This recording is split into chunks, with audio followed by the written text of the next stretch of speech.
106 miles to Chicago. We got a full tank of gas, half a pack of cigarettes. It's dark, and we're wearing sunglasses. Hit it.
Hey guys, I got kicked out right when that song ended. It's me, Gabe Eltaeb. It's Double Impact. It is Wednesday, January 29th. Guys, the first month of 2025 is over, and it feels like it's been a decade already. What a whirlwind things have been. And yes, I'm off to the side for a reason, because I want to share with you my artwork soon. Jericho will be here. He's running a little late, as we know. It happens sometimes, but I will be sharing some of my work from the Unstoppable Tigress. We'll get to that. I'm inking that book. This is page 30 here, so we are cruising. That's quarter of the way done with that book, and Empyrean is almost done too. It's coming out fantastic. So we got a lot of things coming for Big Man Comics. We're gonna have a lot of fun tonight. This movie, 1990s Ninja Turtles, is near and dear to my heart. As you guys know, I'm a comic book artist and writer and publisher and all that good stuff. And I never bought comic books until like 1992. I always knew of them, and I always liked them, and I liked the heroes and all that. And I love to draw ever since I can remember. I don't remember when I started drawing, but I've always drawn my whole life. That's just something God put in me. But when I got those Ninja Turtle comics, I got them at the original Price Club, which is owned by Costco now. But the original Price Club in San Diego, California, right near Mission Bay and all that, near SeaWorld. I remember the movie was out, and they put this collection of 4 graphic novels out. And it was like the first, 10, 20 issues of the Ninja Turtle comic book series from the early 80s. And I got those and just poured over them, and I just loved them. The first comic book I ever made, called The Dragon Clan, I have it in my office, actually. It's in the drawer of an old desk I used to use. It was just drawn on typing paper, and it copies a lot of the drawings from the Ninja Turtles graphic novels from 1990. But, what can I say? I was 11, perhaps 12.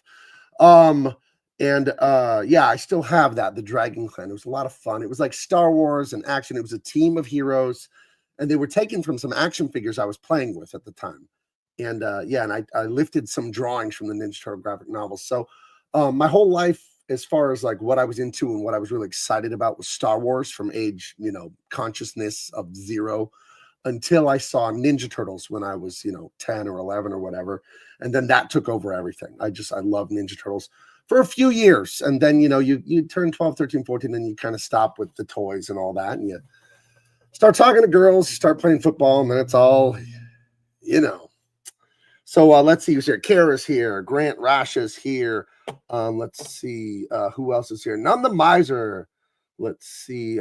Tony is down under. Chrome is here, of course. Joe Musashi, Michael Coulter, all kinds of people here. Let's see. You are a legend for this. I actually have this movie in my room along with Secret of the Ooze. And the third one, I forgot the name. The third one is Turtles in Time. They go to like feudal Japan or something like that. I knew not to see that movie. I've never seen it. Just like the Batman with George Clooney and Arnold Schwarzenegger as Mr. Freeze. I knew not to see that movie either. I didn't see that movie. I knew. I could tell. It was awful. It looked awful. Let's see. I never stopped with comics and geekery. You know, I quit buying comic books. I went to the comic book store once a week, starting at 12 years old. They used to come out on Fridays. Then they started coming out on Wednesdays or vice versa. I don't know, for years. And that was New Comic Book Day. And about 6-7 years ago, I just quit going. I'll buy a comic book like off Amazon, like a nice graphic novel, if it's art that I love. But I only buy them for the illustrations now. I used to follow the stories and stuff like that. And there's good stuff out there, but it's like a needle in a haystack. There's just so much woke and so much garbage and all that. They don't learn their lesson, these companies.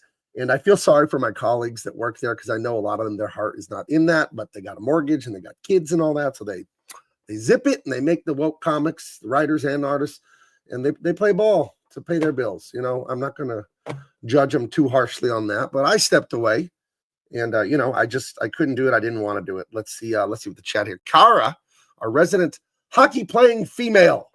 She's a butt kicker on the ice. Don't worry, Gabe. I haven't forgotten. Eventually, I'll send you some pure Michigan goodies. You know, I check my I do check my PO box a couple times a week, and I've been looking for the pure Michigan goodies.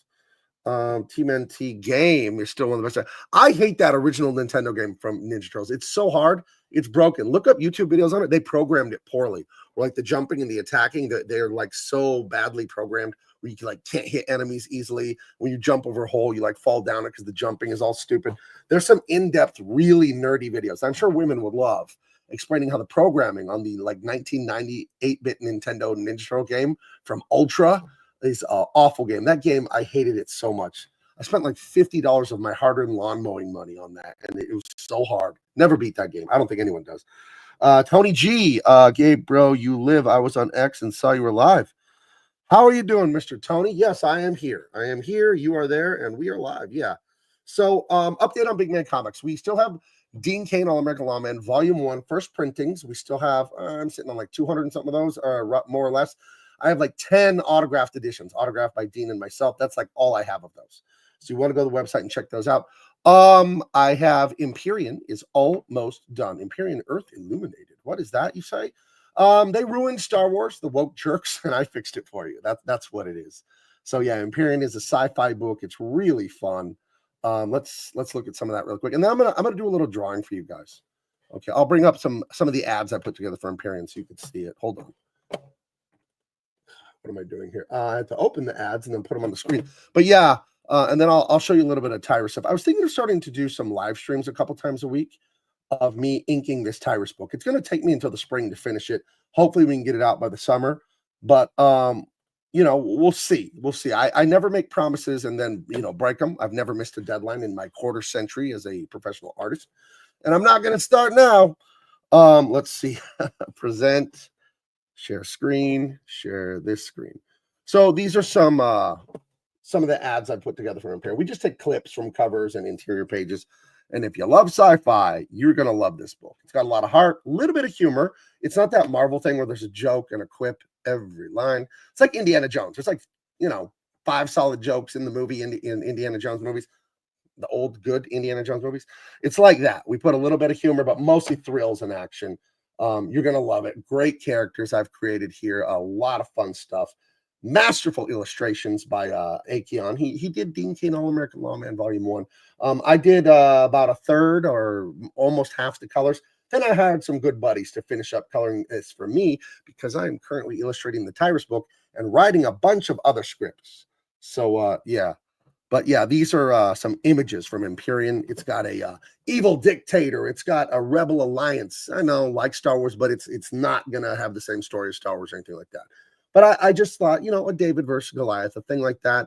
But there's a lot of love in it. If you guys have ever seen Interstellar, where love is a central theme, you have the husband and wife team of Elvira and Oliver.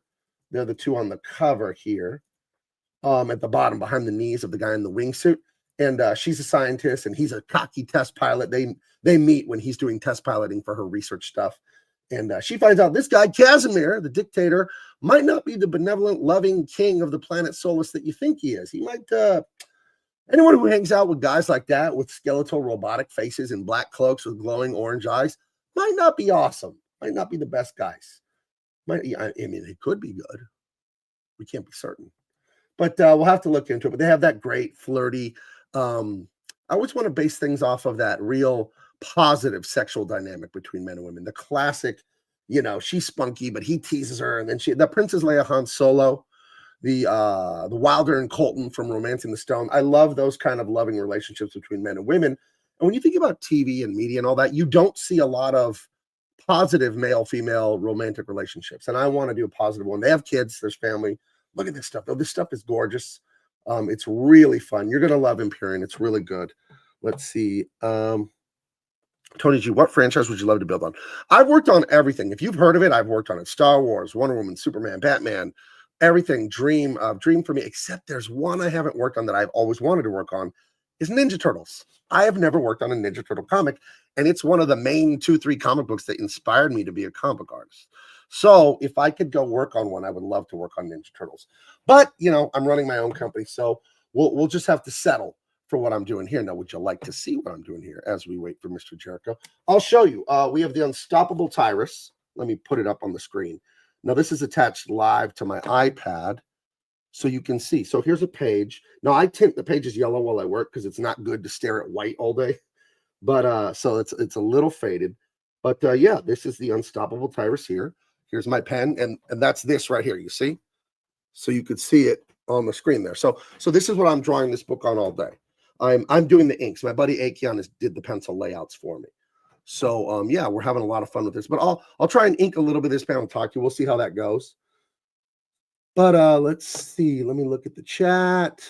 Oh, Joe Musashi says, I did get Silverhawks #1 today. It's from Dynamite Comics. Silverhawks. That's related to like Thundercats and Tiger Sharks. That was all the same guy behind those.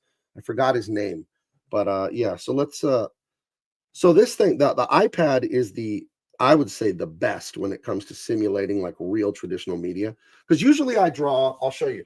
Usually I draw on paper with pen and ink and all that. Here, I'll show you 2 things I have. These are 2 unused covers. I'm not going to use these, so I can show you. Here was an idea for a Dean Cain cover for the Hong Kong connection. I don't think I'm going to end up using this, but this is real Bristol board with ink done with paintbrushes and pens and all that. And I don't think I'm going to use this one. I might use it. I don't know. And then here was an alternate Tyrus cover. And again, these are 11 by 17. But I'm doing it digitally on the iPad, the comic, for the sake of time. So it doesn't go down in quality at all, but the iPad helps you cut corners on doing corrections and on doing perspective and stuff. That's like things going away into a vanishing point and all that. So it does streamline stuff like that for you. It does take some getting used to. When I started working on this on the iPad, it was taking me like 2 days to do a page. And sorry, I can't look in the camera while I do this because I have to look down at what I'm doing. So you're gonna have to just look at my hat. But it was taking me like 2 days to do a page. Now it's taking me like 4 or 5 hours to do a page. So what is inking in comics? Well, one person gets the script, Akion gets my script, and then he draws it in pencil. And he draws some things tight and some things loose. And then I interpret it in ink. You know what I mean? And this is just like streamlining. If you don't know animation, like a Disney cartoon and all that, it was done in a similar way. And comic books going back, to the old days of Marvel and DC in New York City, this is how it's always been done. Now, a lot of people ink themselves. I ink myself, Akion inks himself. But to get this book out, to be on the schedule I want to be in 2025, we chose to do it this way, and Akion is such a master. He worked at Disney forever as an illustrator. If you've seen Tarzan, The Emperor's New Groove, if you've seen Treasure Planet, Brother Bear, the Goofy movie, all that stuff, he was a lead animator for all that stuff. He's really a genius. And I've worked with hundreds and hundreds of illustrators and writers and other colorists and letterers in my years in the mainstream comic industry. And what I found consistently is the guys that have a background in animation are the best illustrators because they truly understand body language and storytelling more than anyone. So yeah, it's really and I'm Akion and I have this like not agreement, but we have this arrangement where like the books that I'm gonna illustrate, he's gonna do the layout for me, and then I'm gonna do the inking because I still want to learn. And he's such a genius. Like I'm learning so much from him. when I look at some of the little things he does and the stuff he comes up with, the way he thinks about stuff, the choices he makes when he draws, you know what I mean? You're like, oh, okay. So the panel description was XYZ, and then you chose to do this, because it's all about what you choose to draw and what you choose not to draw. You know, if we say, oh, he punches this guy, there's a way to draw it that will communicate the idea the most clearly. And there are a million ways that could be muddled and not communicate the idea very well. You know, and he's, you know, his near 30 years of experience, he's just a master. So, but yeah, it's a little hard to hold this. I'm standing, leaning on my desk and holding this and drawing while I'm talking, guys. Let me check the chat really quick here. I'll zoom out. But yeah, this was a panel I did before the show. This is called an establishing shot. So it's the first panel of a brand new scene in the story, and it lets you know where they are. And I throw in tons of Easter eggs. You know, the trailer that Mel Gibson lived in Lethal Weapon? We kind of use the same sort of trailer here, where the Tyrus hero, he's living out in the middle of nowhere, living out there. And his ex-girlfriend, Cindy, she comes in here because he's in some trouble. And it's a really fun dynamic between them, because she ends up dumping him in the beginning of the book. He loses everything, like in the first 10 pages of this book. He goes low. But she's still going to help him with this thing because he's in big trouble. So let me check the chat real quick. I don't have the patience to do that. I'm glad that people can. I have the patience to do it. This is what I do all day. Let's see. What are the pre-order dates for future projects? Well, I'm working with a partner on Empyrean to help launch that and sell it and print and ship and all that. We're working out contract details on that. Someone that can handle more volume than me. And because here's just me and my wife, you know what I mean? And I think we're going to do, God willing, really good on Empyrean, good on sales. And, you know, I'd like someone who can handle a lot more volume than me. So, but I think that book, I talked to the colorist today, and he's like a 30-year veteran, by the way. You've seen his work. He's a genius. And so he can match my style. It looks outstanding, the stuff he's shown me. And we're going to have that book done Valentine's Day, like all the colors. Then I'll letter it and then do the design. That's designing like a PDF document for the printer to actually print it. And I worked at 2-3 newspapers when I was in college. So I understand translating TV screen colors like RGB to CMYK, which is the ink printing colors. A lot of modern artists don't know that. They only know digital colors. And then they go to print and it's all washed out and gray, and the contrast is bad because a lot of the colors you can create on a computer, there's no such color in ink, right? Ink doesn't glow, paper doesn't glow, screens do. So it's a very important thing to understand the production side of your comics or anything, any artwork that you're going to print physically. And I thank God I have that experience from over 20 years ago. Like 25 years ago, I started working at newspapers when I was in college. And I learned right away I was an illustrator and a graphic artist. One of the first things they let me draw was like, oh, that red turned orange when it printed, because the gamut, that's the range. You know, you say run the gamut. There's a gamut on colors, and there are illegal colors. I've been doing this so long that when I color on this computer right here, I can just see the illegal colors. I'm like, oh, you can't print that. You got to adjust it and stuff like that. So thank you for sending the $2. And whenever you send the $2, you get the booty. What's the booty, you ask? None other than the muscles from Brussels, the Belgian booty. Shake, shake, shake. Shake, shake, shake. Shake your booty. Shake your booty. Guys, just throw money at the stage and he will dance for us. It's really true. Dude, I will support you, bro. Well, thank you very much, Tony, and all you guys that supported me. You made my childhood dreams come true. You made it so I can make comics for a living, right? So this is a little delicate here to do this hair. You got to have a really good line to do this, right? So you got to have good control of your hand.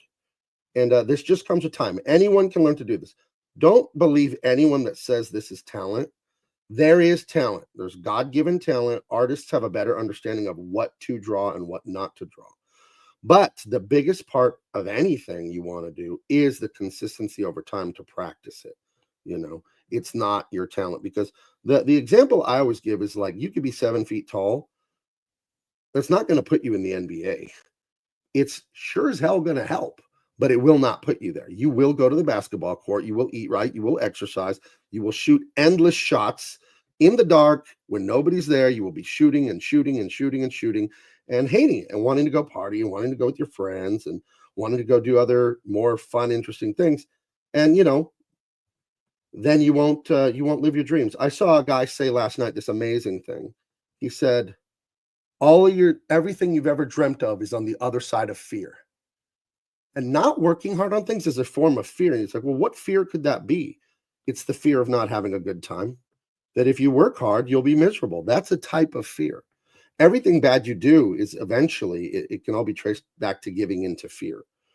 Being pleasure seeking is fear because you're avoiding discomfort, and that's a form of fear. So I love drawing hair, by the way. It's really like hypnotic to draw hair. You just like go into Zen mode. Yeah, it's really, really fun to draw hair. I don't know why. But you think of hair not as each hair, you think of it as chunks. You're not, what you don't want to do is draw every hair, every strand, everything complete, because then you're like, it'll turn into wallpaper. If everything is everything, then everything is nothing. Do you know what I'm saying? Like, you don't want to draw every hair. You don't want to do that. You want to indicate things with chunks. So, and you want to make sure you're getting the point across to the reader's eyes that there are big volumes of hair here. So yeah, but it's really, I don't know, it's really relaxing to me to draw hair. I don't know why. But see, the thing with the iPad that's great, you'll see me draw lines and then they'll disappear a second later. That's what's so much faster than doing this with ink in real life. Because with ink on paper, you got one shot to get it right. On the iPad, you can come and go and make some corrections. You can make some experimentation and go, not that line. I like this line. Not that line. And you can do it quickly, right? So I'm like, oh, that's 2 lines there. Maybe it needs a third. I'm like, I don't like that. And then just two fingers is undo. You know what I mean? So, yeah, it's really fun to do this. Now, I'll zoom out in a little bit so you can see more of what I'm doing here. But this is Cindy. She's come to his Mel Gibson trailer to check on him because he has found himself in a lot of trouble. I'm not going to spoil what. But, yeah, even though she's his ex, they have that kind of thing. She still loves him. He's a screw up. He's a big screw up. And, and I believe, and this isn't spoiling anything, it's in the description on my website. He's trying to redeem himself, man. He's gotten his, now see that line there is too thick. No, that's good. That's good. Whatever. He's trying to redeem himself throughout the story. I think it's a great story. It's a lot of fun. I've told the whole story obviously to Tyrus. I've told it to Jericho. Jericho liked it quite a bit. My mom liked it. No, just kidding. My mom doesn't know it. I didn't. But yeah, I don't know. I just thank you guys for the support. This is what I've always wanted to do since I was a little boy, stapling my Dragon Clan comics together in my room. So, but yeah, remember that saying I just told you that I heard last night online, that everything you've ever dreamt of is on the other side of fear. I asked people, what would you do if you couldn't fail? Where would you live? What would you do for a living? What would your work look like? What would your relationships look like? Where would you travel to? What experiences would you go for? What would be better about you if you couldn't fail? And then I got, a really thoughtful answer from one guy, and I told him, well, then go and do it. And he said he couldn't. He didn't have the money, and he couldn't convince his family to go along with it. And I told him it didn't matter. I told him that you need to live a life that works on those dreams and those goals every day. I told him start with the smallest thing possible that advances towards your goal and just move 1 inch a day. That's all you have to do. And eventually you'll be somewhere. Because I want you guys to listen very carefully to what I'm about to say, because it's a bit nuanced, easy to understand, but sometimes I tell people this and it goes right past them.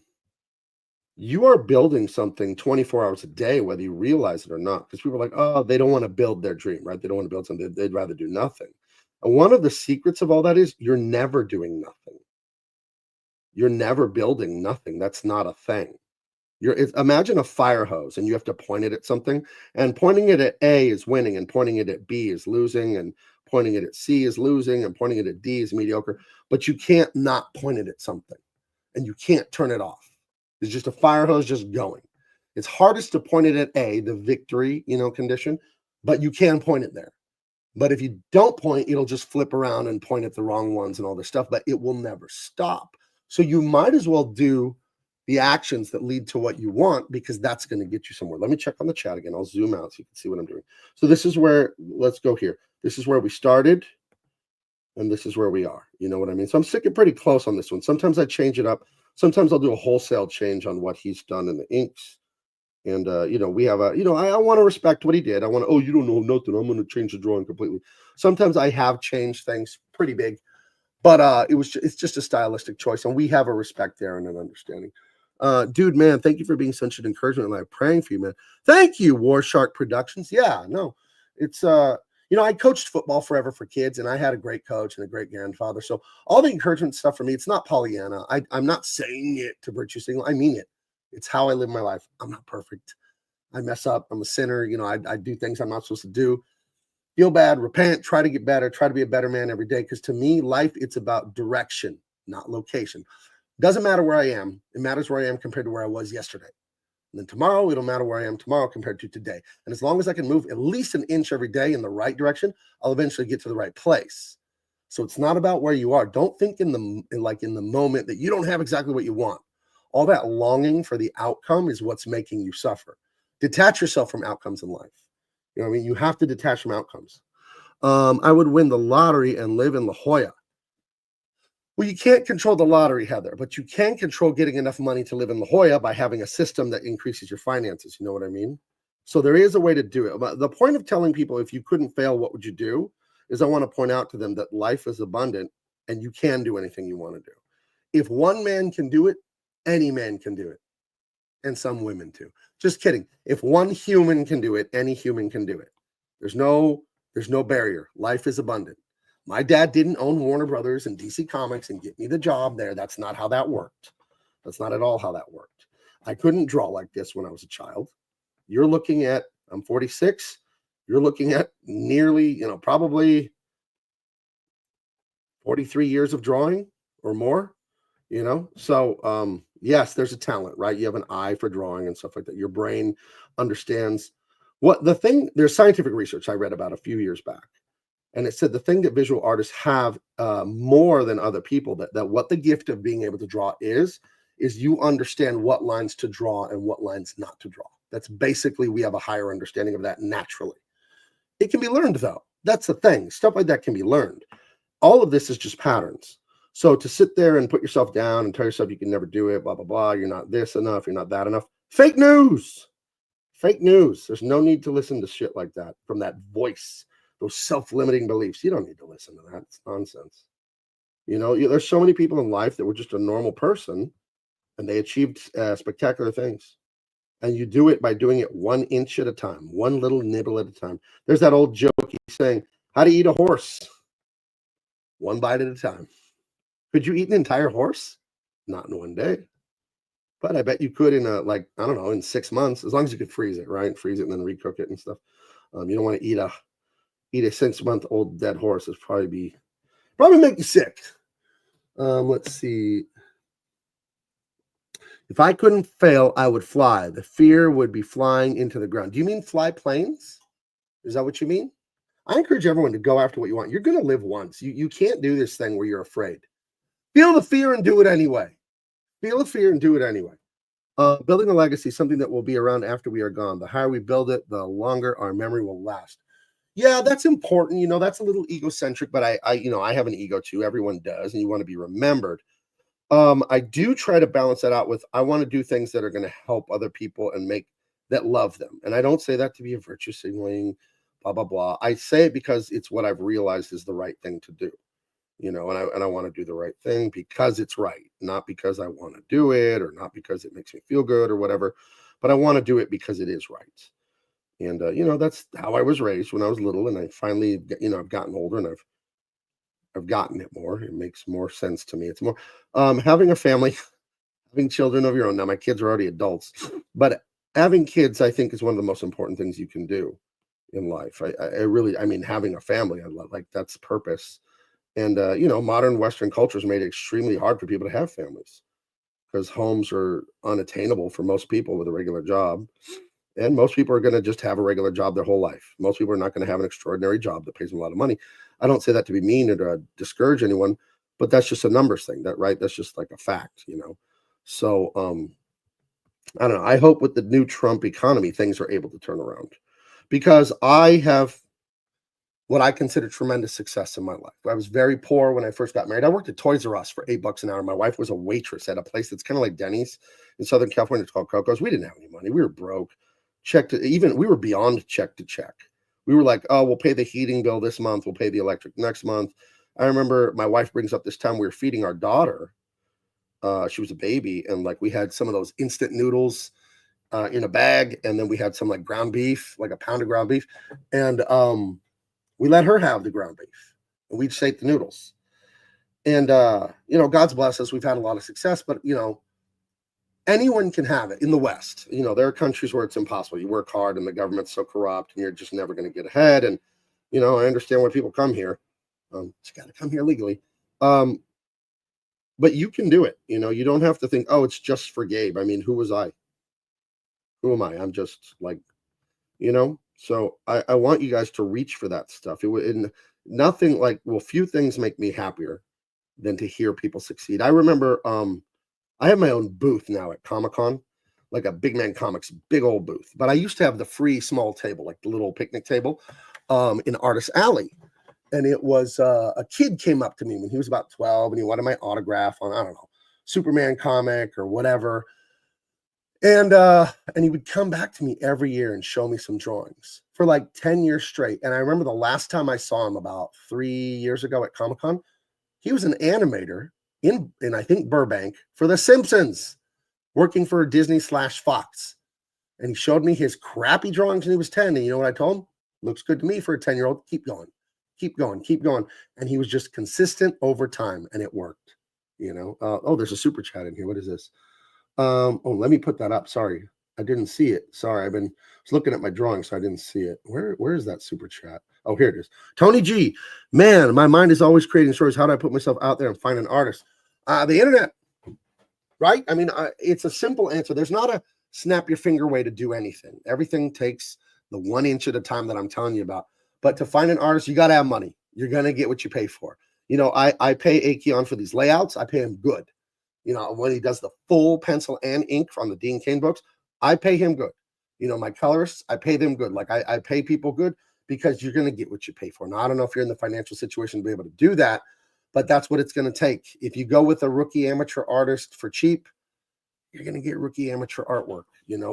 This is a intensive art form. This is all day, this stuff. Like you're going to be, you can't hire a joker. You can't hire a clown that's going to miss deadlines or just someone who's not even ill-intentioned, but they're just so inexperienced. They just screw things up. You can't, this isn't a try hard business. This is a do good business, and you will be judged by the customers, and you should be. I don't believe in bad customer service. Anyone that has bought a comic from me and had a problem, like, it got damaged in the mail or got lost. If you're in the chat and you've had any experience like that with me, you know what I did. As soon as I got the email, I packed a new one and sent it. No questions asked, and I've had that. And we try to get everything right, but I can't control the mail, man. If something gets broken or whatever in the mail, that's not my fault. So, okay. So I finished inking that panel there, so I think I did a pretty good job translating his pencil work into ink. That one was pretty straightforward. I interpreted a few things, but I left it alone. I think I could do a little bit better on the line weight. I want to be delicate here. So line weight is how thick a line is, and you put fatter lines for things that are ahead of other things. Does that make sense? So I'll show you an example. So we'll just draw some circles here. If I draw a circle like that and I draw a circle like that, well, it's kind of hard to tell which one is in front of the other. But if I draw a circle like that and then I draw a circle like that, well, you'd want it to overlap. Then we'll erase this. We can see that, oh, the thicker line is the one in front, and we can do that again, right? So let's just erase some of this. If we go even thicker, we can see that the heavier line is the one moving to the front. So that's the way your brain's going to interpret that. So what you could do, I don't like this because it's a female face, so you're going to want to be delicate. But what you could do is you could come in and do a thing like that on something else, and it will kind of pop that from the background. But I think we can pop this from the background with the color when the colorist comes in on that. You know what I mean? So, and it's a sunny day, and so we'll have like a yellowy kind of sky back there. I don't like to go with just the blue sky. That's a little boring to me. That was a thing at DC Comics when I would color books. I would always add yellow to the sky. I thought it was more dynamic that way. But yeah, that's a little bit of the Tyrus comic that I'm working on. Let me clear this stuff out here. I don't want this on the page. Got that. And then I'm going to check the chat. And so, yeah, that's a page I'll be finished in tomorrow. So 30 pages of the book, 120-page book are done. So that's going to be awesome. Let me take this off of here because I don't want to. OBS. Let me take this here. And I can show some more iPad stuff and answer art questions if you guys want. I'm unsure where Jericho is. He's got, he texted me. Let me see where he texted me. No, I'm going to fix my screen real quick. Hold on. what happened to Jericho? He said 10 minutes ago to give him 10 minutes. Actually, 11 minutes ago. So, Jericho, you lied. You lied. But since we got a super chat in here, you're going to get the booty. Where's the booty? Here it is. So thank you, Tony G, for the 5. Very good. Shake, shake, shake.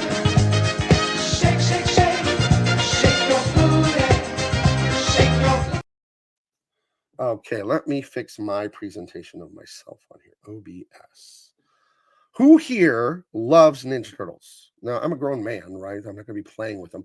But if I'm being honest, above me, in some... Oh, let me fix my green screen here. I don't need you guys to see all my secrets.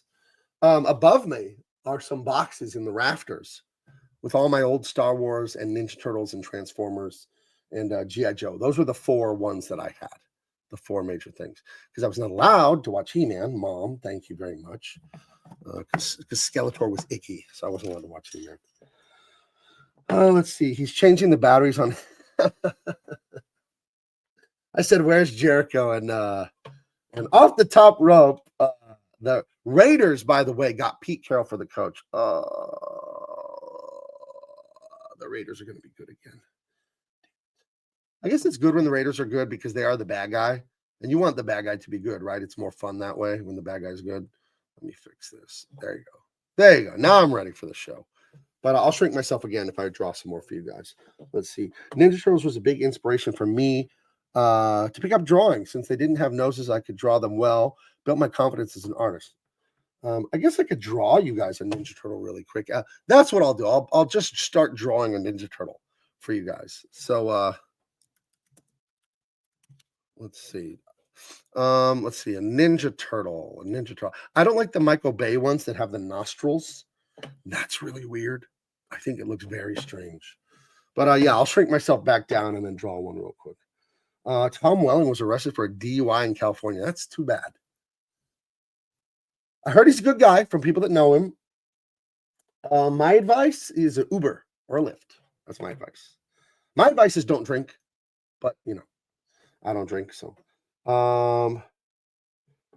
Tony G says his kids are not wanting to sleep tonight. He will catch us later. Okay, go tuck those kids in. Tuck those kids in and tell them that you missed Ninja Turtles for that. My brother was Raphael for Halloween 1990. I had an amazing Raphael mask, and it rotted over the years that I got in about 90 or 91. It was a full head mask, like it covered your entire head, the back and the front and everything, and it had the red bandana built into it and all that. So, let's see. Wait, your favorite character from Imperium? I like the main character, Oliver. He's awesome. He's kind of a Han Solo, kind of roguish, kind of wicked, that smile and a wink at the lady, and he's not afraid of the bad guys. He's got that swagger. I like that. I like to write heroes like that. Dang, it's a bummer. Watched Tom Welling for 10 years on Smallville. That's a shame. Yeah, my uncle was a rest in peace, Uncle Dave, criminal defense attorney, and he did a lot of DUIs. He told me he made a lot of money helping people with their DUI stuff. Gabe, we're not allowed to watch He-Man. I bet that sucked. I got caught watching He-Man like 2 or 3 times, and it hurt my feelings. It did suck. I was not allowed to. I was not allowed to watch it. I thank my mom for being overly strict. She barred my brother and I from watching a lot of things that we probably could have just watched. But I'd rather her go overboard on the wrong side than be permissive, and then I'd be all fucked up, right? Because then I'd be all like, "Well, who's to say what's right and wrong, man?" And blah blah blah. I'd be one of those, and I don't want to be one of those, So I'm glad she went too far. No secular music, no secular movies, blah blah blah. But if we're gonna make a mistake, I'd rather they make the mistake to that side instead. So okay, we'll bring the iPad back and we'll work on a Ninja Turtle as we wait. Gabe, Ninja Turtles inspired me to love pizza just a little bit more. Pizza's my favorite food, I think, but I think it might be actual authentic Mexican street tacos might be my favorite. I don't know. It might be. It's kind of been something that I've been thinking about the last few. I live by Tijuana, Mexico, right? I live in San Diego, just like 20 miles from the border, and I can go to Tijuana anytime I want, and get the. I made a video on here like 2 weeks ago showing the time I went down there recently with my wife, and and just got the most amazing street tacos down there. It was really good stuff. So I don't know. I think street tacos are my favorite food. It was pizza forever. When I was a little kid, it was fried chicken, but I think I just like the breading. I mean, I like the chicken meat, whatever, it's good. But let's see.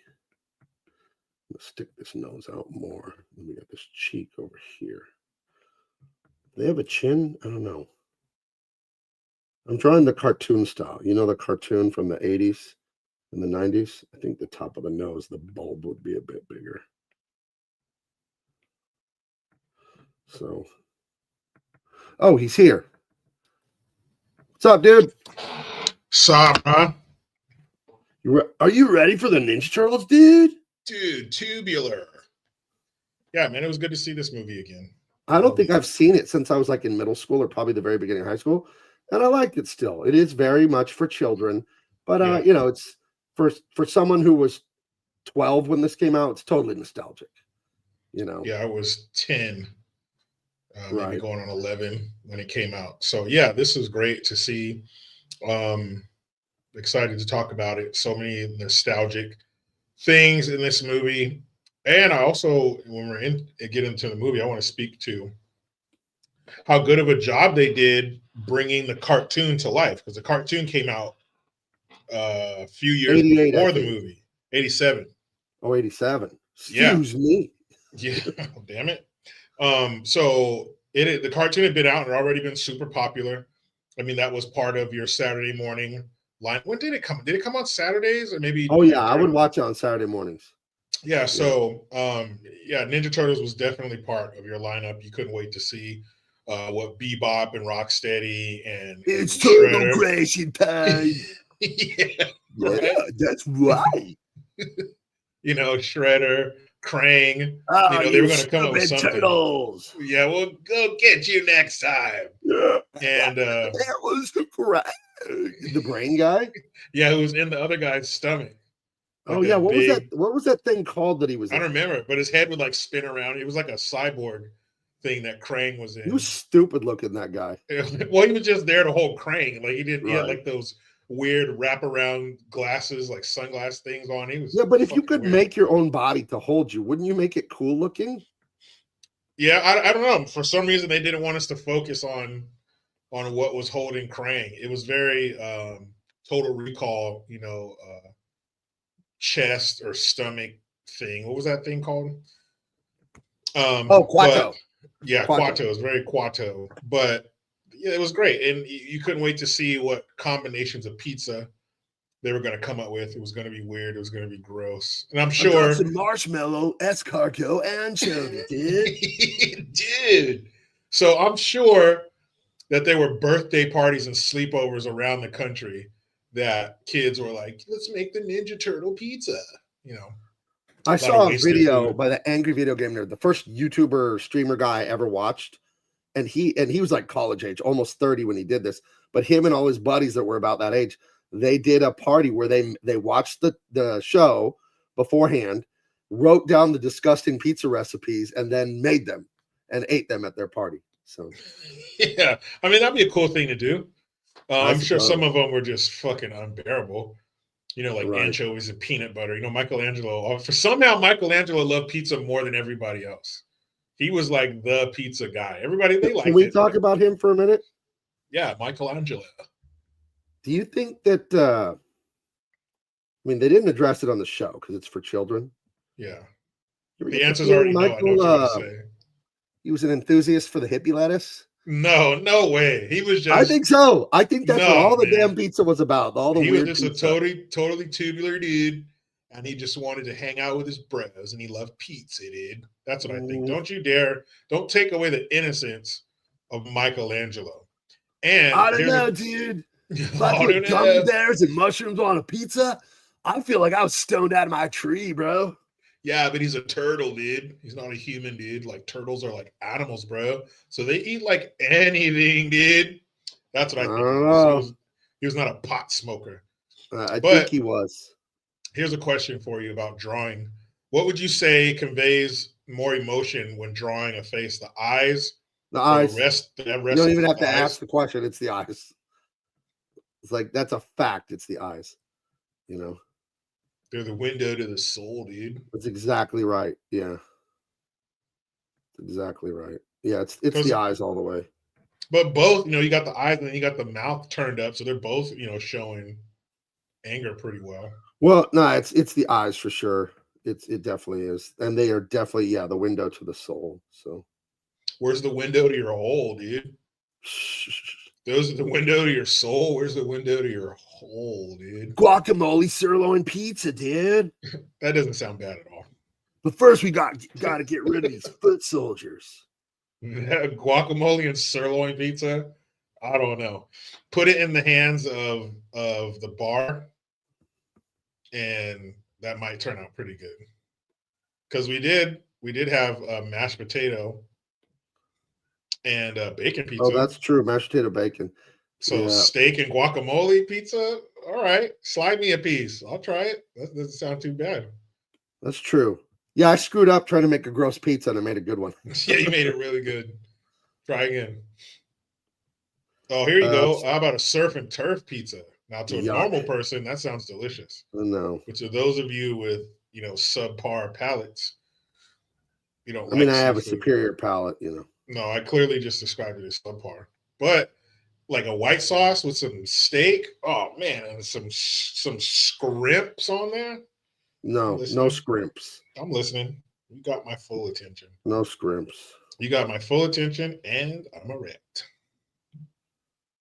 Yeah, that's the one. I was telling the chat at the beginning of the show, this is the one property I didn't work on that I kind of wish I did. I worked on Star Wars and Spider-Man. I've done Black Panther artwork. Professionally, I've done everything you can think of, but I never worked on the Ninja Turtles. Well, you're still writing your story, Gabe. Your story's not written, dude. It still happened. The captain of my own ship, dude. You should do a really, really close, like as close as you can get legally to a Ninja Turtle ripoff. And just so Look that at way this. you can. Look at this. Creamy peanut butter pizza. Okay, you're banned from the channel. That's it. But see, That's that could it? be none the miser. No, you're back in because that could be like if you're going the direction of a dessert pizza. We've seen those before. Peanut butter would be a great base, especially creamy peanut butter and not fucking poor mouth crunchy peanut butter. So The creamy is the poor peanut. That's the cheap peanut butter. What No. the hell are you talking about? no, because you couldn't afford the smooth grind, dude. No, the You had crunchy, to pull your the crunchy that is peanut made butter. of peanuts and salt is like $7 a jar. The creamy is like $3, dude. No, it's not. No fucking way. That That just means there they're a bunch. stuff. That just means there are a bunch of people out there that don't know what to put in their fucking mouth. That's all that means. I mean, if Team you want to cream. eat peanut butter that's made out of cottonseed oil and other industrial chemicals, You just grind it longer. It's the same ingredients. You just grind it longer. If you no, want the creamy peanut butter is not made of peanuts. It has peanuts and tons of soybean oil. It's very unhealthy for you. I'm not kidding anymore. I know we were joking. I don't eat creamy peanut butter because it's dangerous to eat, dude. You shouldn't eat anything with hydrogenated oil. But Yes, I've been talking to RFK. there are healthy peanut butters out there, all natural peanut butters out there. Yuck. They do exist. Pineapple belongs on pizza. Agree. Fuck no. Agree. Ugh, No, all the get outta people that here. get their What the panties in a fuck, wad about dude? pineapple pizza, shut up. No, It's pineapple, It's fine. It's not but it great. doesn't belong there. We're talking It's not pepperoni. great, but it's not terrible. You're not going to kill over. Like people are so Yeah, dramatic but with the hot fucking fruit pineapple.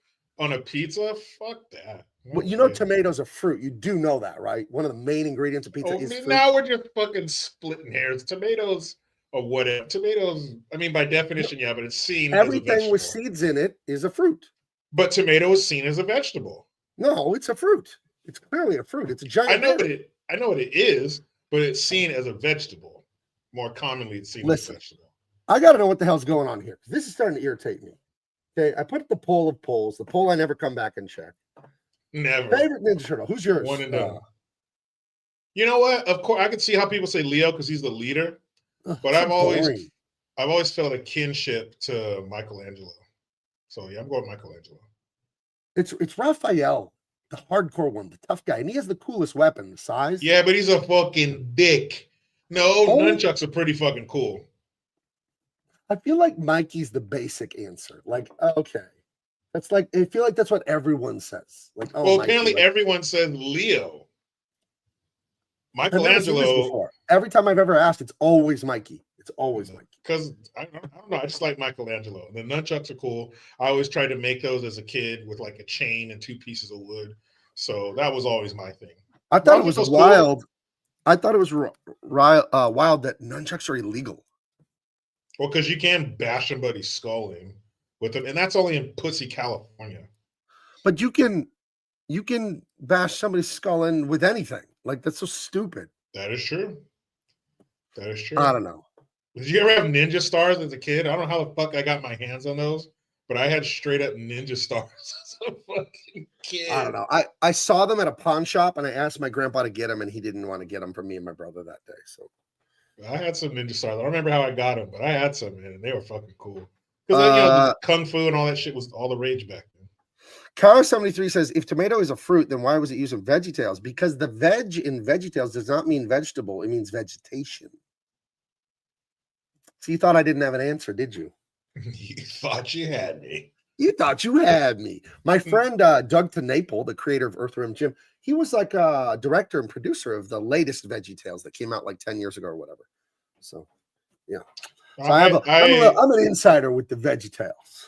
I get it with the tomato that it's technically a fruit because it's a receptacle for its own seeds, but it's a vegetable. Come on. Well, anything with seeds is a vegetable, and any part of the plant that isn't the seeds is a vegetable. Or anything with seeds is a fruit. Sorry. Gotcha. That was the classic Bugs Bunny Daffy Duck moment. It's rabbit season. It's duck season. Rabbit season. Duck season. It's duck season. Watch the movies again. Donatello was the leader, could handle any situation, smart, team player, etc. Splinter would have left him in charge. You know what I noticed last night, and I'd heard it years ago, and I'd forgotten because I'd only heard it once, but I heard it, and I was like, oh, it is. Who was the voice of Donatello in this movie? I don't even know. One of the Frog Brothers, Corey Feldman from Goonies. Oh, see, that fucker was working everywhere. Yeah. That was working. Yeah. I feel like Splinter could have left Michelangelo or Donatello or Leonardo in charge because Raphael and Michelangelo were the two immature / impulsive ones. They were opposites. So Mikey was the chill, fun. He's a party dude, and then Raphael had anger management issues. Yeah, but I feel like Michelangelo would have been the one to put too much soap in the dishwasher, and Raphael would be like, he flew off the handle and punched some kid because whatever. But Leonardo and Donatello, they were, pretty chill. They were mature their age. So one more thing on the pizza though. Would you eat one of those gross pizzas where like Spago was a restaurant that Wolfgang Puck like made famous in the 80s, and that's where California style cooking really took off, that California fusion. You probably know this, right? And one of the pizzas he was most famous for in the 80s was like thin sliced like salmon with chive and stuff like that. Kind of stuff you put on a bagel or whatever. Would you eat something like that? Because that sounds awful to me. So I tried a piece of salmon once. No, thank you. Gross. Well, I'm cool with salmon, but a pizza like that, I feel like that's like 1 or 2 steps away from putting a dick in your mouth. No thanks. That's disgusting. I wouldn't have thought that, but okay. It's pretty close. You're the expert on that, so I'll let you be the expert. It's pretty close. No, I would never eat a fucking gross pizza like that. Okay. All right. Yeah. What's the best piece of pizza you've ever had in your life? Man. The one I went to in Monterey that you suggested was pretty good pizza. Gianni's, yeah. It was pretty dang good. It was pretty dang good. And if you live in that area, that could totally be, that was the pizza spot. It's really good. But I would say the best that I've ever had, Gianni's would be 2, but 1, can't even remember the name of it. We're in Reno for New Year's. We got back to the hotel. It was like 3 a.m. They were the only place, or at least the first place that we saw that was open that would deliver 24 hours. And they delivered a pizza, and it was a basic, pepperoni and sausage. But man, it was good. The crust had a good chew to it. The sauce was tangy, not too sweet. You little spice to it. Just get a little brown. Still be soft, but let the Maillard reaction happen so you get more of that flavor. Yeah. And, it was still hot when he got it up there. Everything, the pizza planets lined up. And that was the best piece of pizza I've ever had. Wish I could find it. If I were in the Reno area, I would definitely give it a good, a good 1-2 trying to find it. But that I was it, have man. the best pizza in the world on tap here in San Diego. Down by the airport, south of me here. There's a place you go on Washington Street called Bronx Pizza. When I first started at DC Comics in 2008, Larry Berry, he was a graphic designer there. He told me about Bronx Pizza, and I went there, and I've never had pizza that good. We have it all the time, my family. Whenever it's pizza, it's like, hey, let's go pick up some Bronx. They are from New York, the guys that own it, and they are rude, like dudes, like, hey, what do you want? Like, blah, blah, like they're actually like New Yorkers, and it's insane. It's that thin crust, New York, with the flop, and the cheese is yellow, and the pepperonis, and the perfect tangy sauce, and it's the crust is insane. And in my fat boy days, when I was 315 pounds, now down to a respectable mid 250s, 260, still losing weight. One pie is like 8 slices, dude. I could eat like 6-7 slices of that, and then I was out for the rest of it. Like that's almost a whole large, dude. And you do fold your pizza slice, right? You fold it, and I like to eat them plain, just the pepperoni and cheese, or then you put the Parmesan and then like hot sauce on it, like a good hot sauce, like I'll mix it up. Sometimes you do a plain slice. Sometimes you do all the extra works on it, the red chili flake and all that. But, and as I've gotten older too, I've learned how to make pizza. Like I make really good pizza because I grew up in a restaurant family, and I worked at Pizza Hut in high school actually for like a year and a half.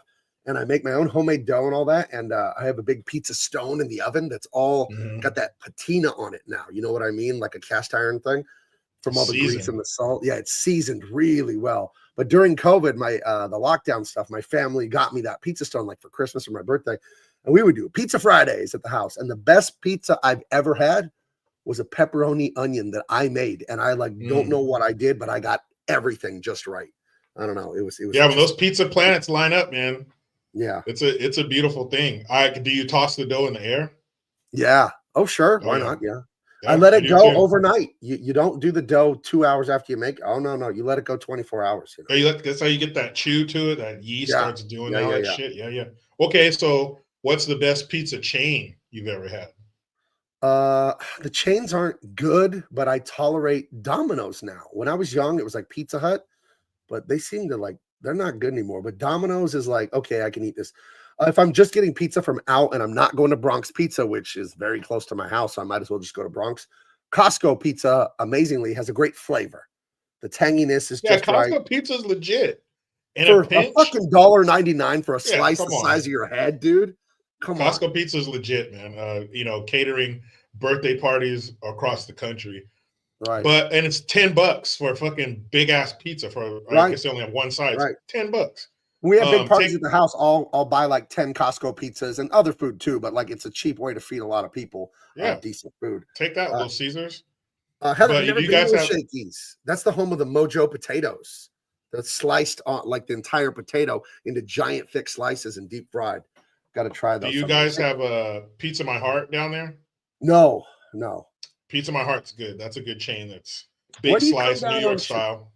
Oh, sorry. Go ahead. I thought you were done. No, it's big. The big slice, New York style. Right. Nice chew to the dough. That's a pretty good chain. What about those gimmick pizza places that are in every city in America? It's always called New York Giant, and they have the box that's 4 feet wide that you have to put on top of your car if you don't have a truck. They have those everywhere, right? Like they're all over San Diego. It's just called like Tony's New York Giant, and it's the gimmick $50 for a 4 foot wide pizza or whatever like that. Yeah, Tony's. So, that's probably the most used fucking name for a pizza. Tony, make the pies. Yeah, Tony's is the pizza version of Golden Panda, Emerald Dragon, House, all those names in a Chinese restaurant that they use. It's always a golden something. Right. Panda, Dragon, fucking Dragon house. Buffet, Panda Buffet. Panda Express is like not high quality food, but for $7-8, it's a lot of calories. They're not great calories. It's all sugar and starch. But if you're a young man and you're hungry, Panda Express will get the job done. It's not good for you. Like my dad would say, don't make a turn, Okay. That would be Uno, Chicago's chain in the Midwest. Can we talk about Chicago deep dish? Never had it. It's not pizza, and it sucks. And I'll tell you why. You don't put the toppings under the cheese. They're never going to get crispy that way, you dummies. Put the pepper. Now, they can't put the pepperoni on top of a Chicago pizza because it's that thick and it takes Yeah, it 45 takes too minutes long. to bake. So in 45 minutes, too your long. pepperoni will be annihilated into crusty little ashes. So I hate Chicago pizza. I went to it was some big Italian last name. I don't know. Something with a G. Giordano's. I guess it's a famous place in Chicago, and they have one in Vegas right by the Horseshoe Casino. Right, it used to be called the I don't know, Planet Hollywood Casino. I think it changed to the Horseshoe recently. And I went there to Giordano, and you're getting slices this thick. You're eating with a fork, dude. It sucks, and it's expensive, and you have to sit for like 40 minutes and wait for your order. That's because they're cooking a phone book back there. right. Yeah, I'm sure this has occurred to them, but maybe there's a way to cook just the dough and the sauce, and then or maybe cook the dough and then throw everything else on it for the normal amount of time, so you get that crispiness that you're talking about, and the cheese getting a little brown on it. I don't know, but I've never had, let alone not in Chicago or anywhere, I've never had deep dish pizza. It's never been like, I gotta try that monstrosity. Okay, all of you who watch this show and know me and Jerko, you know that I love Las Vegas. I am the mayor of Vegas. I'm always there.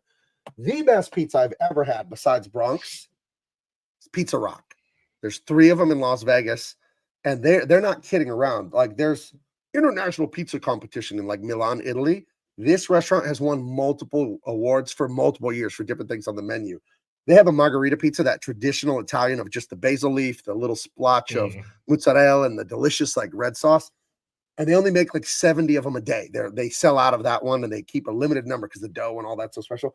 And then they're like New York style with the little pepperoni cups that fill with grease. My mouth is wide. I go to Pizza Rock whenever I'm in Vegas, and they have a walk-up window where they have 10 pies that are already done. You can pick a slice here and there. But I took my brother there for his birthday, and like he was blown away. He loves a good pizza. Who the hell doesn't, right? And yeah, Pizza Rock, couldn't recommend it more, dude. It's insanely good. There's a couple of them in Vegas. Y'all need to go to Vegas. You don't have to drink. You don't have to do drugs. Get hookers. Yes, and you get do. life savings away. Yes, you do. You went to Vegas with me. Was I degenerate? I just ate and hung out. I don't even gamble. I don't even drink. Come on now. Neither do I. I mean, I'll have a beer, but yeah, I don't gamble. A little Gambling heroin, is but nothing you for know me. how it is. Tie off once or twice, leave the spike in the vein, but no, gambling holds no sway over me. I can go to Vegas and not touch. As a matter of fact, I have gone to Vegas and not touched Right. slot machine or gamble or anything. But yeah, it's a great. I mean, the food I would say is probably surpassed. No, not surpassed, but definitely neck and neck with the gambling when it comes to Vegas. Because I mean, to me, Vegas is all about the food. It's got so many award-winning restaurants, and like anything you can imagine, they have it. And it's authentic Asian, authentic Mexican, authentic Italian. Like if you want to eat it, they got it there, and they got it in spades. It's ridiculous. I don't like buffets. Buffets gross me out because everybody touching all the stuff. And I know so many people don't wash their hands in the urinals. What is going on? Oh, people are disgusting. You're peeing, and there's a guy next to you peeing. You turn around to wash your hands. He walks out. Oh yeah, people. What are you doing? People are disgusting. You'll never get an argument from me about that. People are. Yeah, I don't like the buffet. I don't like run a black light over those tongs that everybody's using and see what you. And then there's kids, right? You know how kids' hands are, little dirty hands, dirty little fuckers. You don't even know what's on a kid's hands, Ugh. Oh, you know what's on the kids' hands. That's the problem. Saliva, snot, in their nose. Candy. They got like sticky from candy. They got a hair on there. Got their ass on their hands too. They're gross. And then they got their hands up on the buffet, reaching in the crouton thing. Now we got to throw all the croutons out. Right. Right. Yeah. I stay away from buffets. I love the idea of a buffet. And there is a buffet. I did go to a buffet the week before the COVID lockdown at the Caesars hotel casino. It is the best buffet in Vegas, called the Bacchanal. It's like $80 to eat there or something like that. But they have unlimited food. It's a buffet, but it's like the high end, like unlimited, like, I don't know, filet and unlimited. And I don't eat seafood, but like crab legs and lobster and like all the high end stuff. And they have all it's really good, the food. But the concept of just touching everything everyone was touching is just, so. Yeah, people are gross. Heather says, did you try El Dorado Mexican? No. Do I have it written down? I have a note thing in my iPhone where I've written down so many So many restaurants. Hold on, let me see. I'll just add El Dorado because when I'm in town, I'm like, okay, I got to try this one. Let's see. Okay, done. Okay, I added El Dorado. Thank you. You mentioned that before, and I haven't gone there yet. My go-to is on Decatur Avenue in Vegas. It's Bonito Michoacan. It's a home.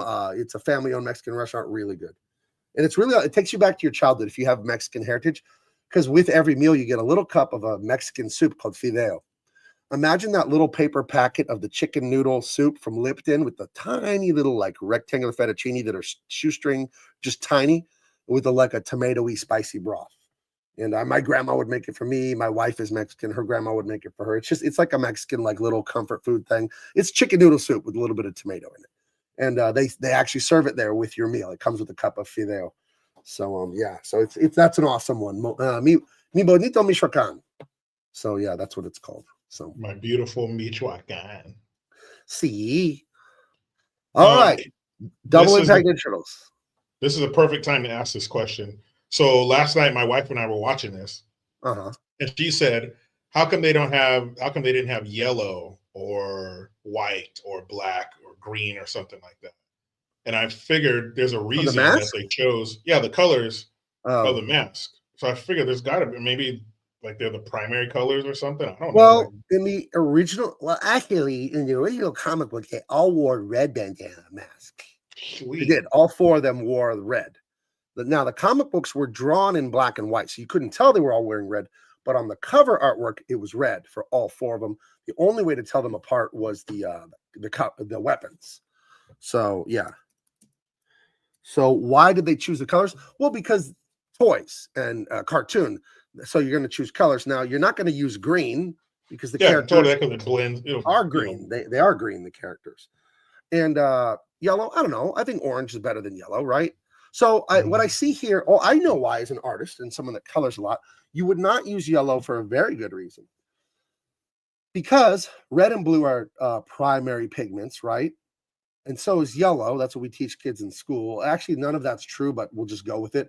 Red, yellow, and blue are not the primary colors. They teach you that in school. That is absolutely not true, but we'll just go with it. Orange and purple are tertiary colors, right? Secondary colors. So secondary, not tertiary. So you have two secondary, purple and orange, and two primary, red and blue. So that's part of the reasoning there. Because if you have red, yellow, blue, then you have three primaries and one secondary. I don't know. So do you want to know what the actual colors are? Primary colors? Sure. It's RGB, like a TV screen. That's what it is. It's red, green, blue. That's what it is. And you make yellow with red and green. I know. Because when you mix red and green paint, you get brown. But if you think about glowing brown, what color would glowing brown be? It'd be yellow. So on a glowing screen, it's going to be red and green. So that's how that works. And it looks cool, Yeah. But we also like certain colors we correlate them with different things. Like red's a cool color. Red's like, anything that's colors like this, the red one is always either the leader or the cool one, and just like candy, red candies, those are usually the favorite flavor. The yellow, red has always been my favorite color. Red is my favorite color since I was a little kid. So I don't know how that works with us, but red, we look at colors different ways, and we give them certain, I don't know, we look at them just different ways. Like Power Rangers, that's another group, with all these different colors. The Red Ranger, that was a leader. The Raphael, he's not the leader, but he's definitely one of the cool ones. He's a strong one. He's the aggressive one. So I'm sure there's some science. Oh, there's definitely psychology behind colors. It's funny. There's a book here that I have that I got. It's not right here. I'd have to dig through my stuff, but it's what the F is it? I've had it on my desk for years, and now that I want to, here it is. This is a book by a Japanese author. This is very nerdy stuff here. I'll show it to you real quick. This is the kind of things you have when you're a serious artist. Color image scale, right? So in this book, they go over colors, and then they tell you what they relate to emotionally according to like survey and research and all that. Then they go into color schemes. If you use these three colors, it says this. If you use these, now obviously these are not rules, but they're very good guidelines. But yeah, this is like 150 pages of just the science of the psychology of colors and how they work together. So, see, I'm a serious artist. That's the kind of stuff I have in my house. So, super serial.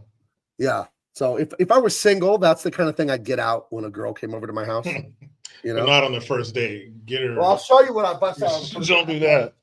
I have another book over here that I'll bust out. Let me show it to you. So we go Don't bust out. out your nerd shit on the first date. Right, we go Everybody. out. We have a nice night. She's feeling it. I'm feeling the vibe, and I say, "Okay, it's time to fucking close." ABC, Go. always be closing. I'll bust out this crime Yeah. classification manual. That's right, baby. 300 Awesome. pages. A standard system for investigating and classifying violent crimes. The 10-year project by the FBI's National Center for the Analysis of Violent Crime. Yeah, because that That's will make what her I think will you're about bust to. out. That Now, will why make her do I think you're have about this? to kill her. Why do I have this? Because I'm a crime fiction writer. I do want to write some more crime fiction. That's why Maybe I have not bust out the crime book on the first date. She might fear for her safety. I bust out a book like World's 10 Most Deadly Abductions or something. Yeah. Check out this awesome new book I picked up. It's all the world's top 10 dismemberments. Ugh. Like, What colors get are me the fuck relaxing outta and here. make people want to spend money? Well, you don't want to relax people if you want them to spend money. You want to excite people. There's a reason McDonald's, Burger King, KFC, Carl's Jr. all use red and yellow, right? Because those are boom, energetic. Those are aggressive colors, like we know it. It's like fire. It's like the wavelength of red is, you know, it's really out there, right? So red is the one you see very easy. Yellow is the one you see very easy. Blue, of course, calm, reliable, solid, stuff like that. Purple's going to feel like kind of mysterious, kind of bizarre, kind of like a deep thinking, hippy dippy, like, you know, you could feel that. Orange, party color, right? Yellow, party color, like that. Green, obviously, we're seeing like nature and birth and all that. So there's these constructs that we've made as people, and then there's just kind of a feeling we all get from it too. It's very, very fascinating. I don't really know the explanation, but you know, we don't know why, but we do know what. It's one of those things, you know. Then your business would go through the roof if you had Right. everything Well, the color of vagina. oh boy. Let's bring in an expert real quick before we get to the show. The great Terry Bollea, Hulk Hogan. How you doing, buddy? Doing all right, brother. Hey, we had a question in the chat talking about the colors that would make people want to be relaxed and spend money. Now, I've noticed when you wrestle and at Passamania, you proudly wear that gold and red. Was there some strategic thinking behind that to get people to want all that delicious rigatoni, or was it just like, these are my favorite colors because I'm the Hulkster? How does the color thing work for you? They're just my favorite colors, dude. Like when I got my red and yellow Harley, brother, it just spoke to me, dude. So all my Pasta Mania locations, brother, they're all yellow with red writing, just like my clothes, brother. And what is it? What does the red represent to you? Is that blood? Is that like the red stripes on the American flag? What is it? Is it the rigatoni? Is it your tomato sauce? What is it? It's all of the above, dude. The red, white, and blue flag, brother. The gravy that I put on that rigatoni, dude. The blood that our soldiers have spilled in foreign sands, brother, to make this the greatest thing on earth, dude. Now, I don't want to offend you. You are the only sponsor of this show, but someone told me something that really bothered me yesterday, and I got to ask you about it. Now, we're friends, so I can ask you this. Someone told me you wore red and yellow because the communist flag was red and yellow. Don't get mad. Just please deny it. That's the worst. That's the worst thing. That's the worst thing you could say to me, dude. It was I'm a Andre the dirty Giant's widow commie, who said it. brother. I bleed that red, white, and blue, dude. I'm no communist, brother. Never been a commie, dude. Whoever said that, brother, send him on down to Pasta Mania, brother. We can talk about it behind the restaurant, dude. It was Andre the Giant's widow that told me that. So I don't know if she's a woman. I mean, you know, you don't want to put her in. I slammed her late husband, dude. I'll slam her too, brother. I'll take her to that Pontiac Silver Dome, dude. Even if it's not even standing, brother. I'll slam her right where I slam that giant, brother. Oh my goodness. Okay, well, I'm just glad that isn't true. What's going on down there in Florida right now? I heard you guys got snow last week for the first time in ages. Did you have anything special at the restaurant for the snowstorm that you guys got? Yeah, brother, all the kids were out there throwing snowballs, brother. So I brought them little cups of that red sauce for that rigatoni, dude. And I What said, eat it, brother. They're like, I'm not hungry, Hulkster. Eat it, dude. was it like hot soup in the snow to keep them warm or something like that? Or Yeah, brother. You hold that with two hands, like the ladies during the fall when they hold their pumpkin flavored drinks, dude. Two hands keep you warm, brother. Eat that red sauce, that gravy, dude. oh my God, that did remind me. I forgot to ask you this past fall. Someone came to you in the fall and they offered you big money to put pumpkin spice pasta on the menu. Obviously, you didn't, but they really put the pressure on you. Tell me how that went though when they wouldn't relent on the pumpkin spice pasta. They wouldn't stop, brother. I get to my house, dude. There's little pumpkins in my driveway, brother. I get to Pasta Mania 4 a.m., dude, to open the doors to make that rigatoni for the day because we do it fresh every day, brother. And there'd be these little postcards, dude, with these little pumpkin stickers on them, brother. Could you please try it, dude? We'll give you a break on the price of the pumpkin, brother. And I finally had enough, dude. I wrote a letter to them. I said, to whom it may concern, and big pumpkin, brother. I'm not going to do it, dude. You know why I'm not going to make pumpkin flavored pasta, brother? You know why, dude? Why? I like ladies, brother. And if I do that, dude, that means I don't like the ladies, brother. That means I like the brothers, brother. Oh, I see how it is. I see how it is. Well, I'm glad you're able to handle that, dude. Yeah, I heard you were under a lot of pressure, but as always, you perform under pressure. And I'm glad that whole commie rumor was a bunch of bullshit. I knew it was fake news. I knew. You gotta watch out for that mis and disinformation, brother. I never have and never will be a commie, dude. Are communists allowed to eat at Pasta Mania? That's the one group I'll turn away, brother. I don't like a commie, dude. You remember in the 80s, brother, I was waving that American flag, dude. I was giving Nikolai Volkov the stink eye, brother. And if someone came in and you didn't know, and they were eating the pasta there, and then you saw them reading the Communist Manifesto at the table, what happens? Whatever utensil I'm holding in my hand, dude, it could be a whisk, brother, for that sweet red gravy, brother. It could be a wooden spoon, dude. It could be a fork, brother. But I'm going out to that dining area, brother, that red and yellow dining area, dude. And I'm going to take that utensil and shove it all the way up their ass, brother, so it comes out of their mouth, dude. And then I'm going to feed them that pasta mania with that utensil, brother, that's been up their ass and through their intestines, dude. And then I'm going to feed him that pasta from Pasta Mania, dude. Oh my gosh. I didn't know you'd go that far. All right. Well, he doesn't like communists, everybody. All right. The great Terry Bollea, also known as Hulk Hogan. He is the owner and proprietor of Pasta Mania in Clearwater, Florida. Kids eat free on Tuesdays. Thank you, Hulkster. We'll see you next week. No commies, dude. All right. There he goes. Dude, so basically what I got from that, you don't like a communist. Yeah, that's some sound pumpkin logic right there. Yeah. Hey, and like, I don't know if you guys heard that, but he mentioned Big Pumpkin. We get lost in Big Pharma and Big Tech. You got to watch Big Pumpkin and Big Cranberry too. All right, we better get running on this because we're an hour and a half in. We've been goofing off for a long time. We had a lot of pizza talk on this show. I could talk about pizza forever. Oh, another great pizza place from New York City. They've opened 2 locations here in San Diego. Prince Street Pizza. It's square pan pizza that's got a thick crust, and they put the little pepperoni cups all over it. Oh my gosh. Each cup fills with its own pool of orange grease. It's so good. One of them has to be demolished. Prince or Brooklyn? Who's staying? I'm keeping Bronx Pizza. Bronx, I'm sorry, Bronx Pizza. That's all right. I'm a thin crust guy. I'll eat the New York pan pizza. I want to try Detroit style real thick, and they dump the sauce on top. I had one slice of it at Pizza Rock in Vegas, but I don't know. Is that really how it's made in Detroit? I don't know. So who's fucking with pizza? Dough, sauce, cheese, toppings. Right. That's it. Right. But the Detroit is like, it's like remember in elementary school, the erasers for the chalkboard? Detroit is like thick like that, real puffy and thick. And then the cheese and the pepperoni on top, and then they pour sauce on top of it at the end. So I don't know. It was pretty good. Well, pretty same problem with the deep dish then. No, because they let everything get crispy, and then they put the hot sauce on it. I don't know. I mean, I'd try it, but it's It's the best. I agree with Heather. Yeah, the New York it's style. like Then yeah, it's like you're taking Michelangelo's work and like, well, let me fix. I can fix it.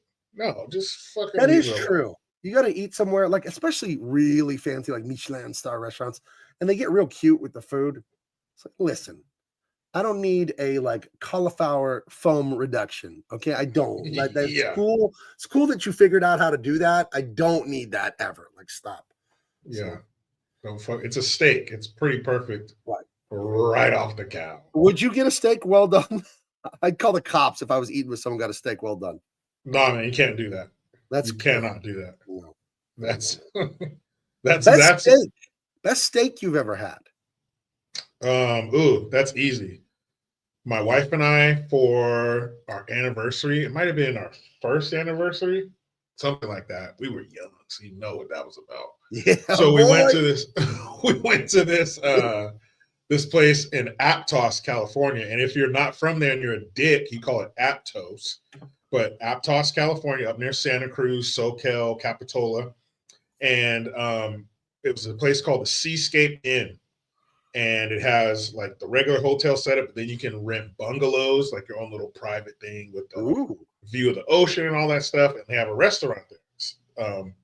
And we looked it up online and stuff. This is during the infancy stage of the interweb and Google and all that. But we looked it up, looked great. Heard good things about it, so we booked a reservation that night for dinner.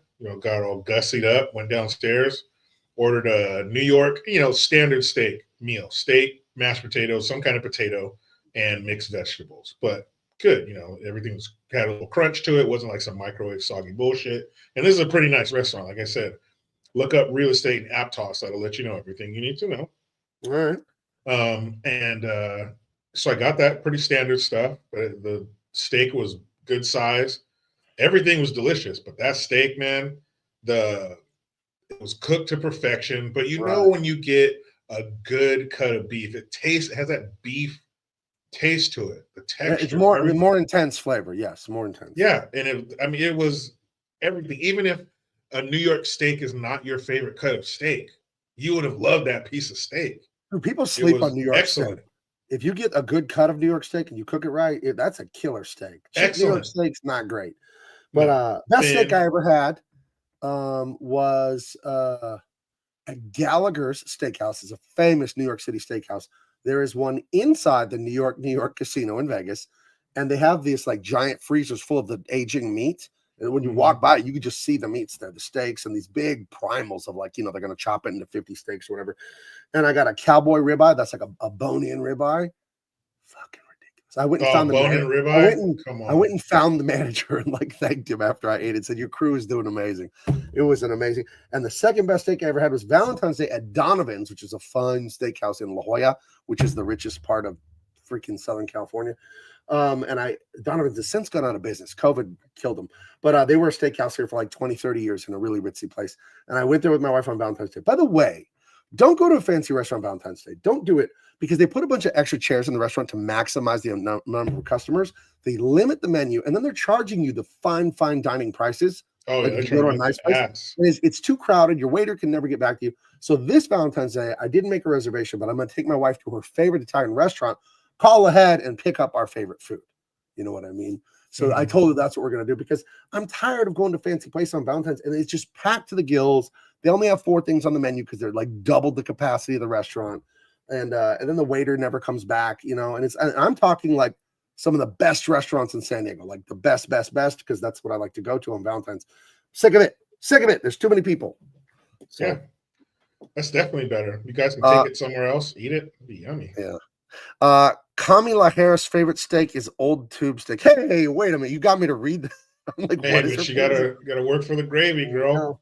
You gotta work for that gravy. Yeah. So I remember in high school, someone told me something about tube steak, and I was like, what is a tube steak? Because I knew what a cube steak was. And I was like, a little different. Picturing steak like in a plastic sleeve, and I'm like, it's some disgusting processed food. Like, what the hell is a tube steak? It's disgusting for sure, but much rather eat the cube steak. Yeah. So Yeah, I'll have the cube steak with a C. Yeah. Do not bring a dick out here, sir. Yeah. Do not. I'm All leaving. right. Ninja Turtles. This is a fun one. It is very Yes. 1990. This is 6th grade for me. You know, I think that's when I was in 6th grade. You were in 4th, right, Jericho? Something like that. So Yeah. we Going are the into prime, bed. Thank you very prime much. audience for this thing. Oh man, this was everything. Right. That's April Mitchell. They did a great job making the characters look like the cartoon characters. That's all. Of course, like you said, the comic books and stuff, but I think obviously more of the mainstream audience knew them through the cartoon. Right. They've been on for like 3 years at this point. But they did a great job of making, of course, the Turtles look great, especially for 1990. April, she didn't have the yellow jumpsuit on, but that would have been kind of weird wearing a yellow jumpsuit in real life. But Casey Jones, I mean, the other good guy. Yeah, he was awesome. Shredder, even Master Splinter. He looked just like Right. the cartoon, you know, with the best animatronics they had at the time. That's the scene now. That's This the, is from that's the 2024 April O'Neil. No. This is from a different cartoon because April O'Neil is a white lady. So you got the wrong picture from a different cartoon and mixed it in here because even in the movie, the other movies they made in the 2010s, 2014, whatever, it was still a white lady. So that picture you got was wrong. It was wrong. So it starts off with our plucky reporter, April O'Neil. She's reporting on a silent crime wave throughout the city. And you see people stealing TVs. And there's a little bit of comedic effect to it. There's a lady on her fire escape balcony thing. You know, in New York, they have those. And they'll put plants. And she has a TV out there. She's watching her TV. She turns and looks inside her apartment. And when she turns, somebody grabs her TV and takes it. So it's a little bit jokey. But remember, this is for people who were Jericho and my age. You know, this was from a famous cartoon and comic book. So there is stuff in this movie that does not hold up to any sort of adult scrutiny. But forget that. This is just trying to have fun, this movie. You know, it's just trying to be fun. Well, so let me ask, speaking of that part, would you, I mean, I know people do it all the time. It's a thing in New York if you grow up there in these buildings, but sitting out on like a fire escape, basically, I don't know, especially you're 10, 15 stories up. I don't know about that shit. I don't know. I've always felt like East Coast culture, America's so big, right? It's like bigger than Europe, right? Our cultures are very different in this country. You know what I mean? Because I met a lot of New Yorkers when I worked for Warner Brothers for DC Comics, because the headquarters was still in New York when I started working there. And they would come to the San Diego Comic-Con. We'd all go out to dinner here, and they really were different. You know, they had that rude, assertive New York thing, you know, and not to me, but I like if we go out to dinner and something was wrong, they're just like blah blah blah blah blah to the waiter. I'm like, what do you do? What, really? You just tell them like that? Like, geez. And they're just and it's so far away. And I think their culture is also different too, because they've been there for hundreds of years, right? If you're an East Coaster and your family's been there since, you know, the 1700s, that's one thing. If you live in California, I've been here since the 80s, right? So my heritage here goes back a good 30-something years. That's not the same as some Italian in New Jersey whose family's been there for, you know, 200 years. So I think culturally we're just different. So they live all on top of each other like bees in a honeycomb. I don't know how they do that stuff with the fire escapes and living in those weird apartments. I don't get it. I don't know. It's different. So that's completely different to us because our state is like the size of the whole damn East Coast, damn near. Right. Imagine how many of those East Coast states you could fit in California. Probably all of them twice. Right. Well, I talked to my friend, my good friend Akian, who lived in LA for a while, but he lives in Paris and he's from France.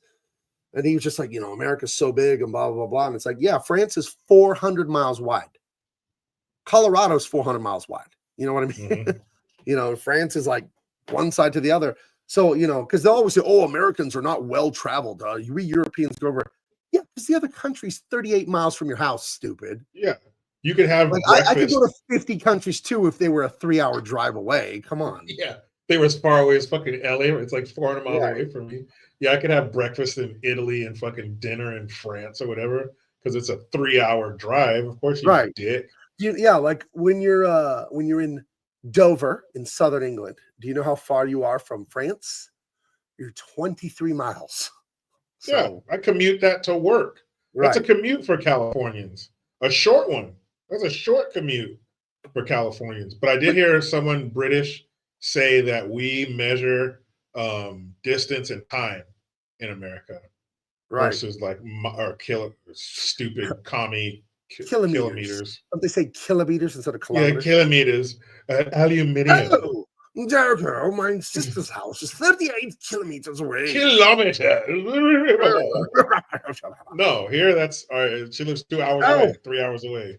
And there's 5 hours. Yankees. They drive on the right side of the road. Like madmen. Absolutely. Look at Diesel trying to talk shit about Colorado. 400 miles wide and smells like BO. All I 400 think he miles means wide. France.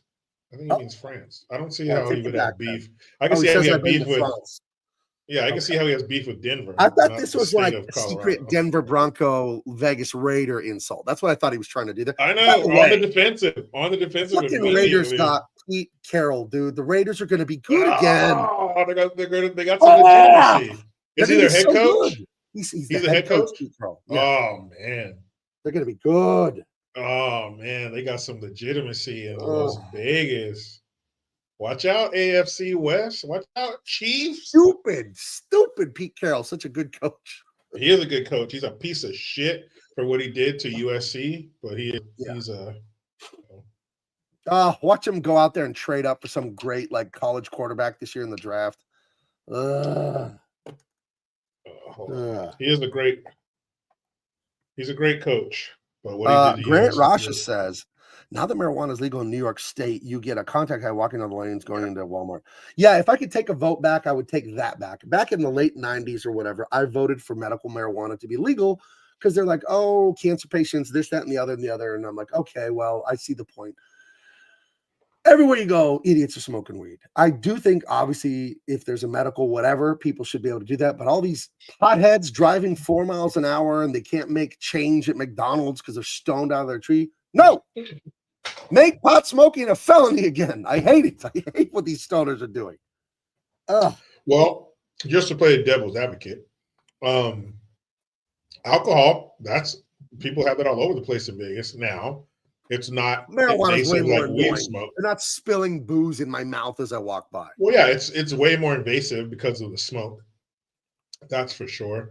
But if you're just talking, making people impaired, then No. And then the weed, I'm no scientist or doctor, but I am brilliant.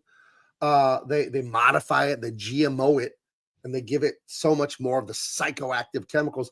I think it's causing a lot of mental illness and schizophrenia and crazy crap because the stuff that people smoked in the 30s, 40s, 50s, 60s is not the cosmic brownie they're eating today. And they're just like, they go to Jupiter for 8 hours, whatever these people did. So people have like psychotic breaks from this shit, and it's going to be permanent. And I've known this for decades because I have some mental illness in my family. So I've done a lot of research on it and had to deal with it. And marijuana does, in certain people that are predisposed to it, cause schizophrenia. Schizophrenia is completely like debilitating. People like talking to the TV. They think, they think that they are out to get them and all that. And the government, the black helicopters are coming and blah, blah, blah. And, I've seen schizophrenia up close, and it is not the picnic for the people that suffer from it. So, yeah, I think the weed thing was a mistake. Weed was a mistake. Well, it's tough to put the toothpaste back in the tube. It's tough to do, especially once these states have got a taste of that tax revenue. Actually, Donald Trump in his first week and a half in office has shown us it's not hard to undo anything. You can kind of just do stuff. I love what he's doing right now. But weed's already illegal on a federal level. Yeah, So, I'm not a fan. I was a proponent of letting people do it because whatever, and it was medicinal and then blah blah blah. And now I see the effects of it. Like, get this shit out of here. Get it out of here. This is ridiculous. I'm just saying it's going to be tough to do, especially on the state level. And I don't know how much tax revenue it brings in, but that's more for them to dip. That's another cookie jar for them to put their fucking hands in. So if you're going to take away their cash, that's going to be tough. Yeah. They Diesel love says, that you guys know cash. Oh no. You guys know a passenger plane and a military helicopter just collided on descent to DC. I saw that. Oh, Tragic, shit. dude. Tragic. And it was a commercial plane. They said, like, what I saw, I don't know if this is a fact, because you know how Twitter is. Stuff will come out and then it's like all wrong, and then eventually it'll get it right. What I saw an hour ago, I was lifting weights, and in between sets, I look at my phone. Everyone does that.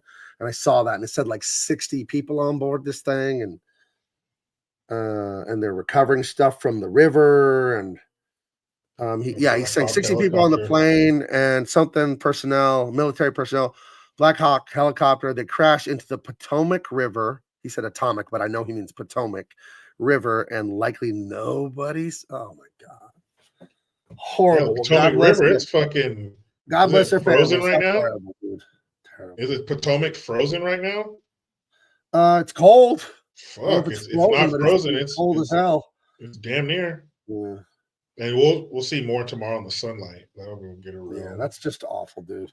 Damn. Flight from Wichita, Kansas, and it was just about to land, dude. And then it crashed into a helicopter, or the helicopter crashed into the air. I don't know the details, but just truly awful, dude. Truly awful. Damn, man, those people about to land. They thought it was all good. Well, Joining us now. Man, that was fucking terrible. Very sad. Very sad. Damn. Yeah, it's always a thought for everyone about flying. Like, is it going to be safe? But I'm not afraid to fly. And I feel sorry for people who are, because it's super convenient. But when you're up there, 30, 40,000 feet going near 700 miles an hour, and you look out the window and you see the earth, I think it's spectacular. I think I got used to flying because I've been flying ever since I can remember. We would fly to Hawaii and fly to visit my aunt a couple times. And I love Star Wars so much, I would imagine it was an X-Wing and all that. So I liked flying. But I do have a thought every time I'm in a plane. I always want the window seat because I want to look. I like looking out at the earth and all that. But when I'm up there and I look, it's like, little dinky city and tiny little this, like, oh, I think I could see a car moving, or I don't know what it is. And I go, God, this must be terrifying for people who are afraid of this. Because it's unreal. The view inside a plane, it's just like an unreal view. You look out that window, you see the earth and the tiny little cities. It doesn't even make sense. When else do you see a view like that? And I always think that, though, I'm like, this must be terrifying for some people. So how did the Black Hawk not see that giant airplane? Those things they got sensors and radars all over the fucking place. Who knows? Yeah. Oh, and then the Black Hawks, I don't know if they would do it. You would know maybe because you're military. Would the Black Hawk be loaded down with all its missiles and bombs and bullets, or if they're flying over the city, they don't have it like that, or it's not armed, or how would it depends on what they're doing, because it's not like the stuff's going to fall off. No, it depends on what their mission is. If they're just going back and forth somewhere, but yeah, they could totally be loaded. But I mean, I don't think that would make a difference colliding with a fucking airplane. I mean, I think the only thing that maybe wouldn't make it as scary for those poor people on board the plane and the helicopter is the fact that they were only 150 feet off the ground. That sucks. It's not like they were thousands of feet and they had to live that horror till they hit the fucking ground. But jeez, man. Alpha Proto says if he had to get on a plane, it would be a panic attack. Walking into a plane would be like walking to the lecture. Well, Alpha Proto, I'm no psychologist, but as I said earlier, I am brilliant. And the only way to get over that is what you have to do. You have to go on an airplane eventually, and you're going to be terrified, and you're going to do it anyway. And you're going to live, and it's going to be fine. So I said earlier, way earlier, I saw a saying last night, and it says, everything you've ever dreamt of is on the other side of fear. Feel the fear and do it anyway. So that's tough. Yeah, for sure. Damn, it's poor people. Anyway, that's police helicopter, Black Hawk. We don't know. I'm not going to report either. I don't know. It's a damn tragedy, and God bless their families, because that is just awful, dude. That is just really sad. Yep. So it is like the safest way to travel, flying. The only thing I don't like about flying now is that I'm tall.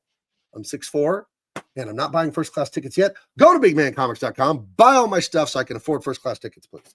So then I can put my legs out, So, put my legs all the way out. Because when you're 6'4", it's interesting in the coach seats. It's interesting. So, all right, let's go. Okay, so there's a crime wave going through New York City. The reporter, April O'Neil, she's reporting on it. What's going on? And there's a bunch of teenage boys stealing TVs and wallets and all this. And I was telling my wife yesterday, this is like the stupidest plan for organized crime. You're going to have kids steal wallets with $13 in them, or a TV you could pawn for $38. Yeah. You're going to try and build a criminal empire, $8.38 at a time. No, they want the petty crime criminal, the petty crime empire. Those other guys are going for the big scores. We want the other guys are selling drugs and guns, for millions and millions. They're like, hey, boss, I stole 3 wallets. I think we have $58. Yeah, put it in the pile. They want to go for volume. They're going for volume. Those guys do 10 jobs, make Right. $8 million. We're going to It's do the a McDonald's 1,500 business jobs. model. It's a McDonald's Yeah. business model. They're doing volume, you know. Yeah. So And it's classic. She's narrating everything that's going on, the classic news voiceover. yeah, It's great. This movie is awesome, fucking tailor made for kids. You get the whole New York landscape, the people buying the slice, hey, over here, you know, all the people walk across the street. Then you see these little crimes happening. And this fucking guy right here, oh, please tell me that he's getting residuals from the 150,000 movies that he's right, been in. If you need an Asian dude to look menacing and kick some ass with not a lot of lines, him and the guy with the handlebar mustache and the long hair are right. who you're going to call. And they go, I need an Asian guy, tough, not saying a lot. These are the two headshots they hold up. And they're like, get me. Who didn't we use last time? All right, give me that guy this time. Because this fucking dude was in everything. And I'm not hating at all. It's fucking awesome. He's one of those. I know that guy. You don't know this dude's name, but you know his face. Right. And at the beginning of this movie, one of the production companies that made it is Golden Harvest. Notice That's that Bruce yesterday. Lee. Bruce Ranger Lee. Chow. You're right, right. Because the kung fu in this, or the martial arts, karate, whatever they're doing, is pretty damn good. And I found out, years ago, that the guys in the Ninja Turtle suits were like some Hong Kong badass guys. There's Ernie Reyes Jr. It was one of the guys, and so the Ninja Turtles look great. The Jim Henson Muppet Shop, they made the Ninja Turtle suits or whatever. And I would go to a comic book store in Hollywood called The Meltdown. It's on Sunset because my daughter, as you know, is a stand-up comedian. And she goes to the Comedy Store, the world famous comedy store. It's the #1 comedy club in the whole world. She's performed there plenty. She's going back there soon. And the Meltdown is a few blocks away. So one time she did some comedy stuff, and I went to the Meltdown to autograph some new Green Arrow comics. And in the Meltdown, they had Michelangelo's head from this movie, like the foam head that was actually from this movie. So the Meltdown has since closed. It shut down like 2 years ago, but it was there for years. The Meltdown, like 20-something years. But and speaking of comedy, my daughter just got back from Dallas this morning because she got invited out to do a roast battle out there in Dallas, and she won. She is killing it. She's nice. Jeff Garland. He's Larry David's fat agent on the Curb Your Enthusiasm. He's doing stand-up here in San Diego soon, and my daughter's opening up for him. She's like going really well. Her career's going so good with the stand-up. She was a San Diego roast battle champion. She was the all-star, like the winner of San Diego Roast Battle for 2024. And I don't know, she opened for Steve Byrne on New Year's. She's just winning roast battle after roast battle, doing stand-up. She has like, I think 6 spots this month because she does a lot of open mics, but now she's like getting called like, hey, you want to come and do comedy? And she was just in Dallas for 24 hours. I took her to the airport at 6 in the morning yesterday. We picked her up today at like 8:30 or 9:30. And she just went out, stayed with a friend, a girlfriend of hers that lives out there. Won the roast battle, came back home. So I'm really proud of her, just killing it out there. So that's awesome. Good job, Annie. Yeah. Good job. Yeah, she's killing it. And she booked a corporate gig. She judged a roast battle last week here in San Diego, and some real estate guy, he said, hey, could you do an hour for a bunch of my clients? So now she's going to do a corporate gig. I told you about this. Yeah, that's great. Yeah, I think it's and it could be an ongoing thing. They're talking about doing them like once a quarter, something like that. So I'm really happy for her. I helped her write the contract since I know how to write contracts because I write them for the freelance artists that I hire. So I helped her write a good contract. They got it signed and all that. So that's really fun. It's really fun stuff. Great. So awesome. Jeff Garland is a pretty good connection to have. Gomini. Yeah. Very excited for her.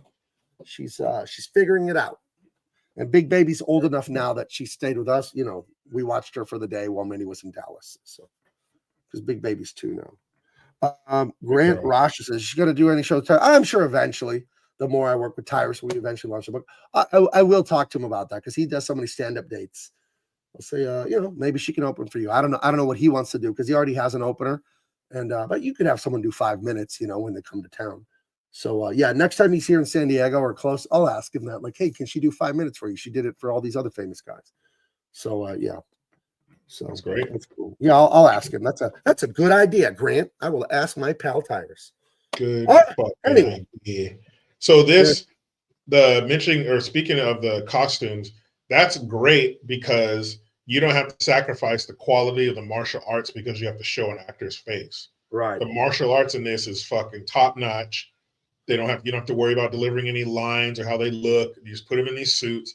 And these dudes, these suits are awesome because they're doing like, you know, they must be like rubber or some shit because they're doing all these kicks. And there's a scene where Raphael's on the roof and he's, you know, fighting by himself, you know, kind of anger fighting, kind of like really an good. angry dance sequence from like some dance movie or some shit. So, but the kicks are throwing and the jumping and the flipping and all that, dude, it's fucking awesome. As a kid, this shit was amazing. Yeah, it was just thrilling. As a kid, it was blowing your mind. I remember I went after the lockdown, Disneyland was closed for like months, and then it opened back up. And I went like the day it opened because I was just, you know, you're cooped up in your house. You can't go many places. We traveled as much as we could, but so many things were closed. So we went to Disneyland and we went on the new The Force Awakens ride. It's based on the new movies. I hate the new movies. They're woke and stupid, but that ride is the best thing Disney's ever made. You're in a little car. You're going through the bad guy spaceship to escape because you were prisoners. And the car, there's no track. The car's like wireless. You know what I mean? It drives all over. So many cool like robots and stormtroopers. And you know the big walker thing that's like 100 feet tall in the snow? Remember in the second movie? They have that there. And you face off with it. You eject in an eject pod and go from outer space down to the surface of a planet to get away. And you were saying this movie's great for kids. I was riding that ride with my wife. And just, I love the artistry of the Imagineering at Disneyland, how they put you in another world.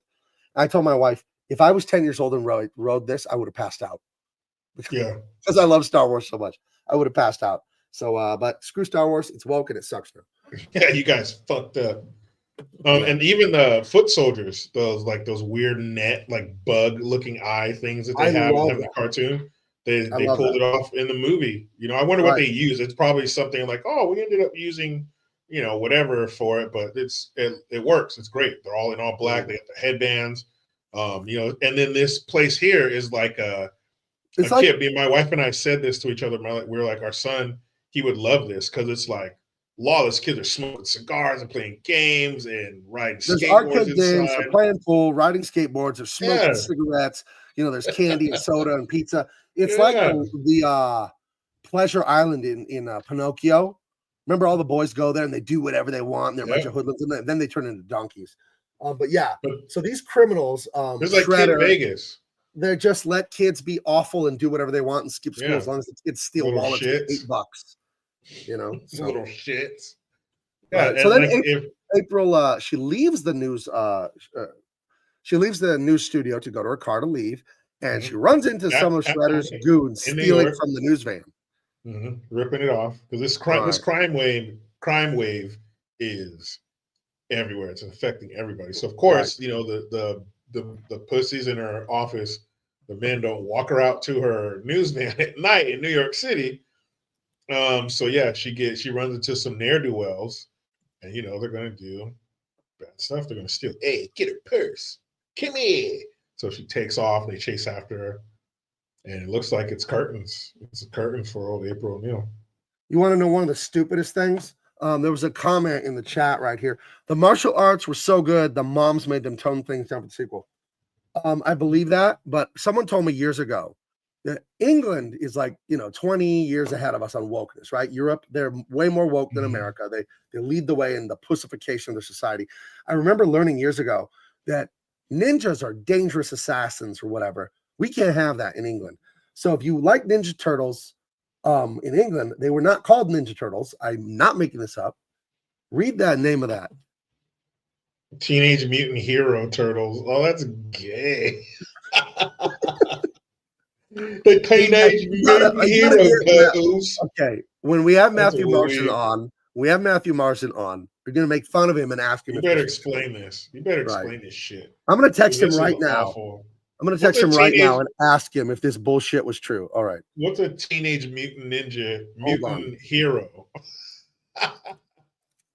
Is it true hold on, let me text him. Is it true they were not allowed to be called ninjas in England? I'll tell you what we call a hero. Right, we'll see what Matthew says.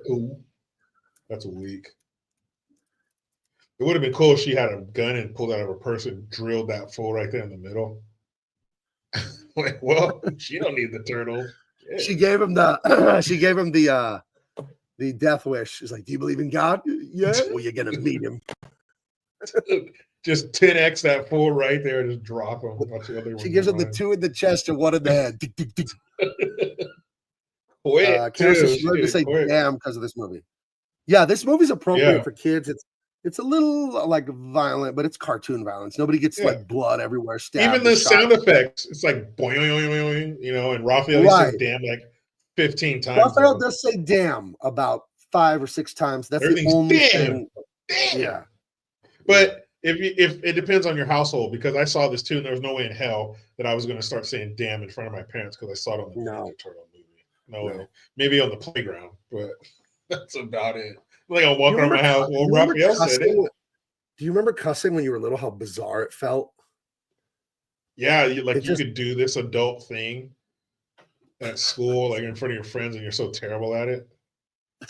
Yeah, I remember cussing was like that was taboo. That's one thing across the board. Pretty much everybody's house cussing was taboo. Yeah. You occasionally had the kid whose parents let him cuss, and he was well on his way to getting a Believe it number or on his not, back. Believe it or not, I hate cussing. I know that I cuss, and I get embarrassed when I do it because it is, to me, it's like a dirty habit, like spitting in public, like just spitting a big loogie in front of people, or like, come on, it's not classy. Stop doing that. And I cuss so much less than I used to, and I don't blame anyone else. I'm responsible for my choices, but it started when I started playing high school football, because every other word out the coach's mouth was, motherfuck this and bullshit that, and it just rubbed off. Yeah, That's but just for how I- punctuation, there's nothing like a cuss word.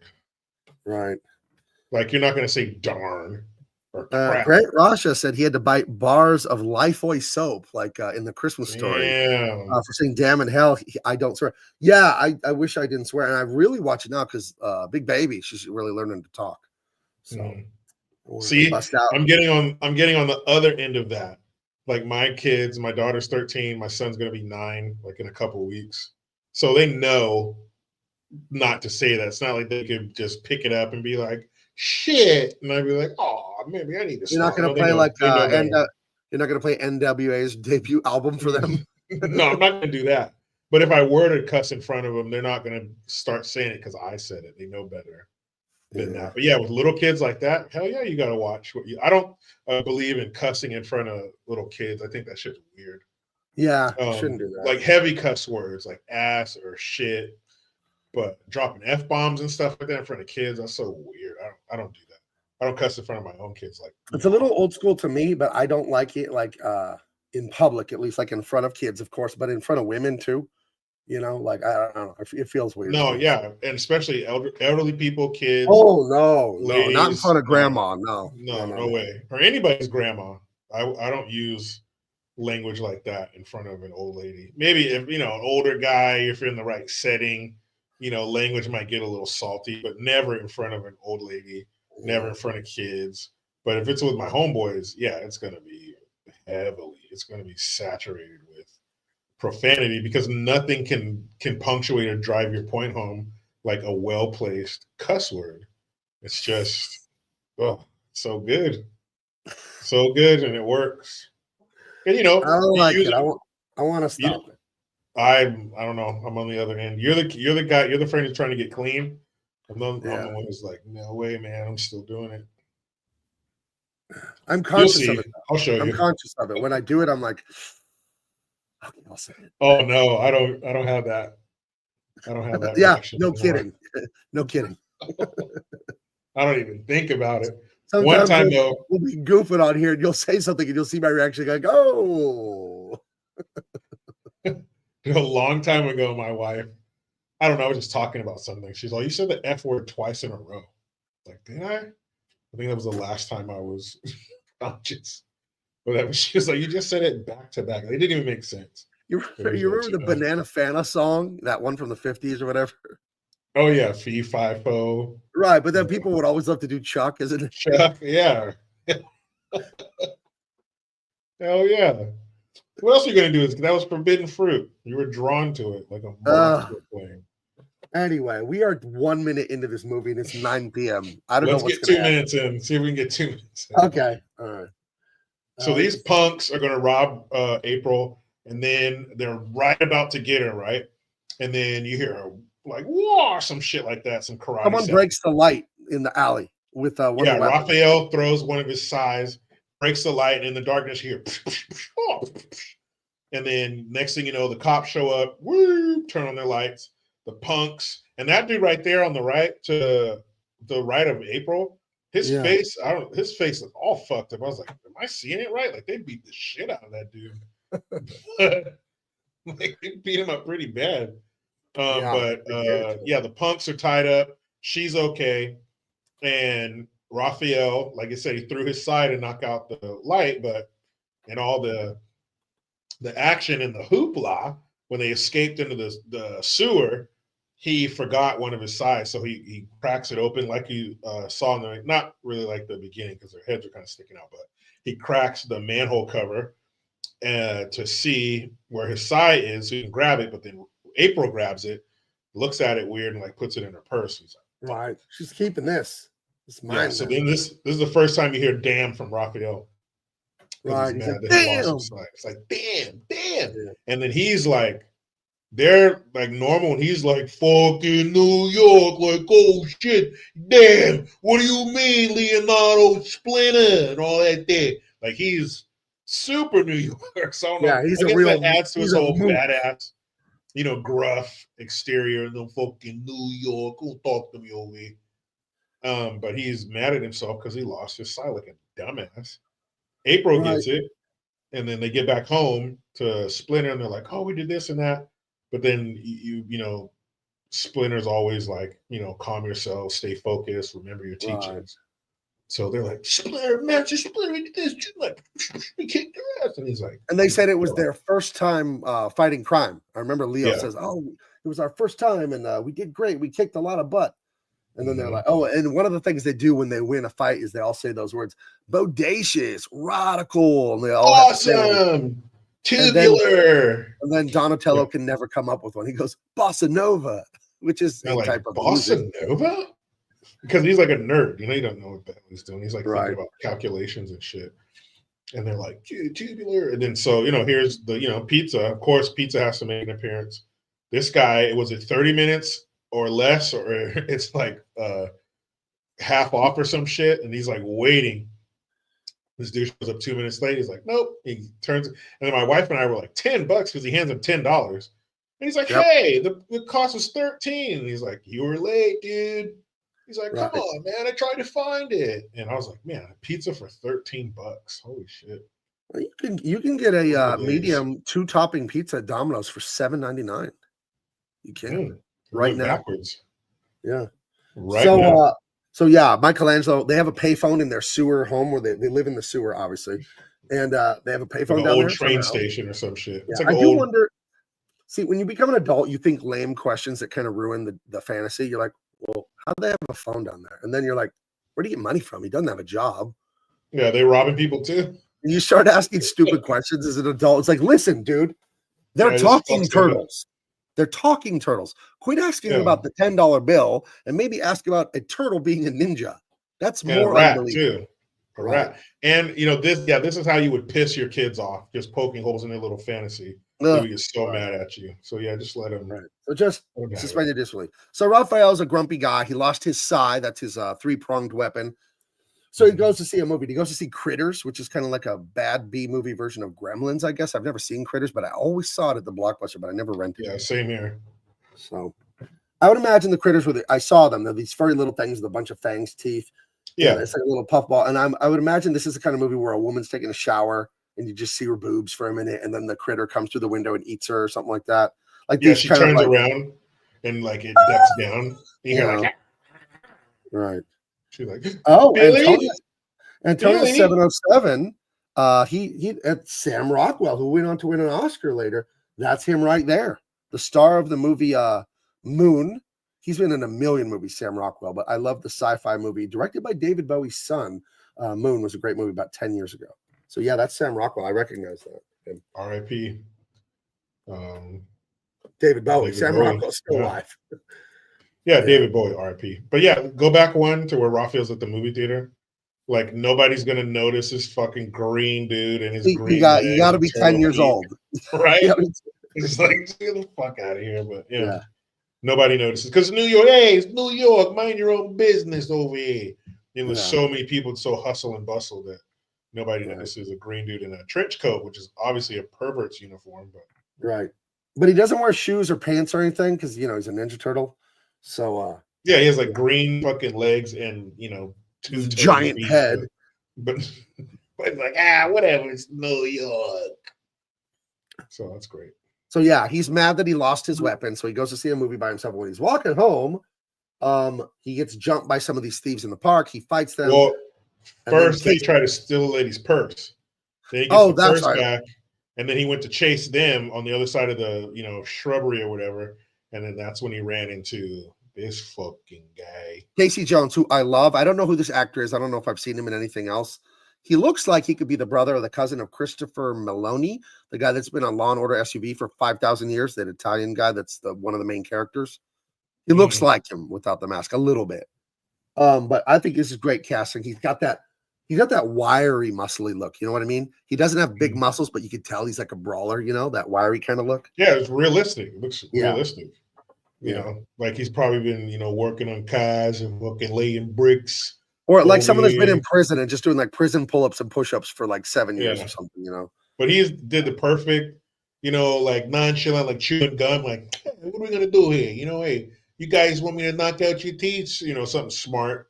Like, let's play ball, something like that. Right. Hey, And you're not giving me much choice over here, he has like 18 different bat-related, sports equipment in his Right. on his back. So first he pulls out and this right here caught my attention. So the first thing he pulls out is a hockey stick. Yeah. Dude, he does a backhand with that hockey stick on this first kid. These are like 15-year-old kids. Dude, he hits the first kid with this hockey stick. Like if you hit somebody, a grown man, you would kill him, dude. All of his teeth would be all over the park. His teeth everywhere. You would kill if you hit him in the face, like definitely broken jaw, shattered teeth, orbital bone crushed. But if you hit him in the head, dude, that first hit was so violent. I was like, damn, dude, you're gonna start with murder. But of course, the kid got up and like, hey, what's your problem? And like they run off. He kept trying to get him, and Raphael gets between him. Like, hey, you fucking leave these kids alone. They're mine. Hey, get out of the way. He's like, turtle? Like, why are you so green there? And so they start getting into it. While they're getting into it, the little punks, they run off into the night. And he's like, hey, he's like, you made me miss. So well, I'm gonna do something to somebody. And then they get into it. And he gives Raphael a run for his money real quick, but then Raphael obviously Raphael does beat him up. And it has some very late 80s, early 90s references because it just does. So that probably the kids watching it now will have no idea who they're talking about. But Casey Jones pulls out a baseball bat and like Raphael gets a hold of it and looks at it and says, a Jose Canseco bat? Tell me you didn't pay for this. Jose Canseco was a famous baseball player at the time, one of the top, sluggers in the league. But he was controversial. He was like a bad boy. A lot of people liked him, but a lot of people hated him. He was one of those guys. So he had a lot of people that really hated him, and a lot of people that really liked him. So because he was open about using steroids. Yeah, he was open about it. Didn't give a shit. Yeah, and he ratted everybody else out too. Right, Mark McGuire. Yeah, that was great. 1998 when they were all on steroids, hitting 5,000 home runs. That was awesome. I think they should mandate steroids for baseball. They should all have to take it. Yeah, everybody do what you want. Who cares? Take the gloves off. Let everybody inject whatever, because they're doing it anyway. They're just sidestepping, the piss test. Dude, let them get all jacked up on roids and just knock the ball into another county. That's what I want to see. That was a great time. That united people without it being some terrorist act or something like that. Because everybody, I remember being in a pizza joint. We met some friends there for dinner one night, and the place was packed, and everybody was there to watch Barry Bonds. Right. Because the Giants were playing. Everybody was there to watch Barry Bonds crank one into the what do they call it? The Cove? McCovey Cove? McCovey Cove, yeah. He hit it out of the park there. What did he do? Yeah.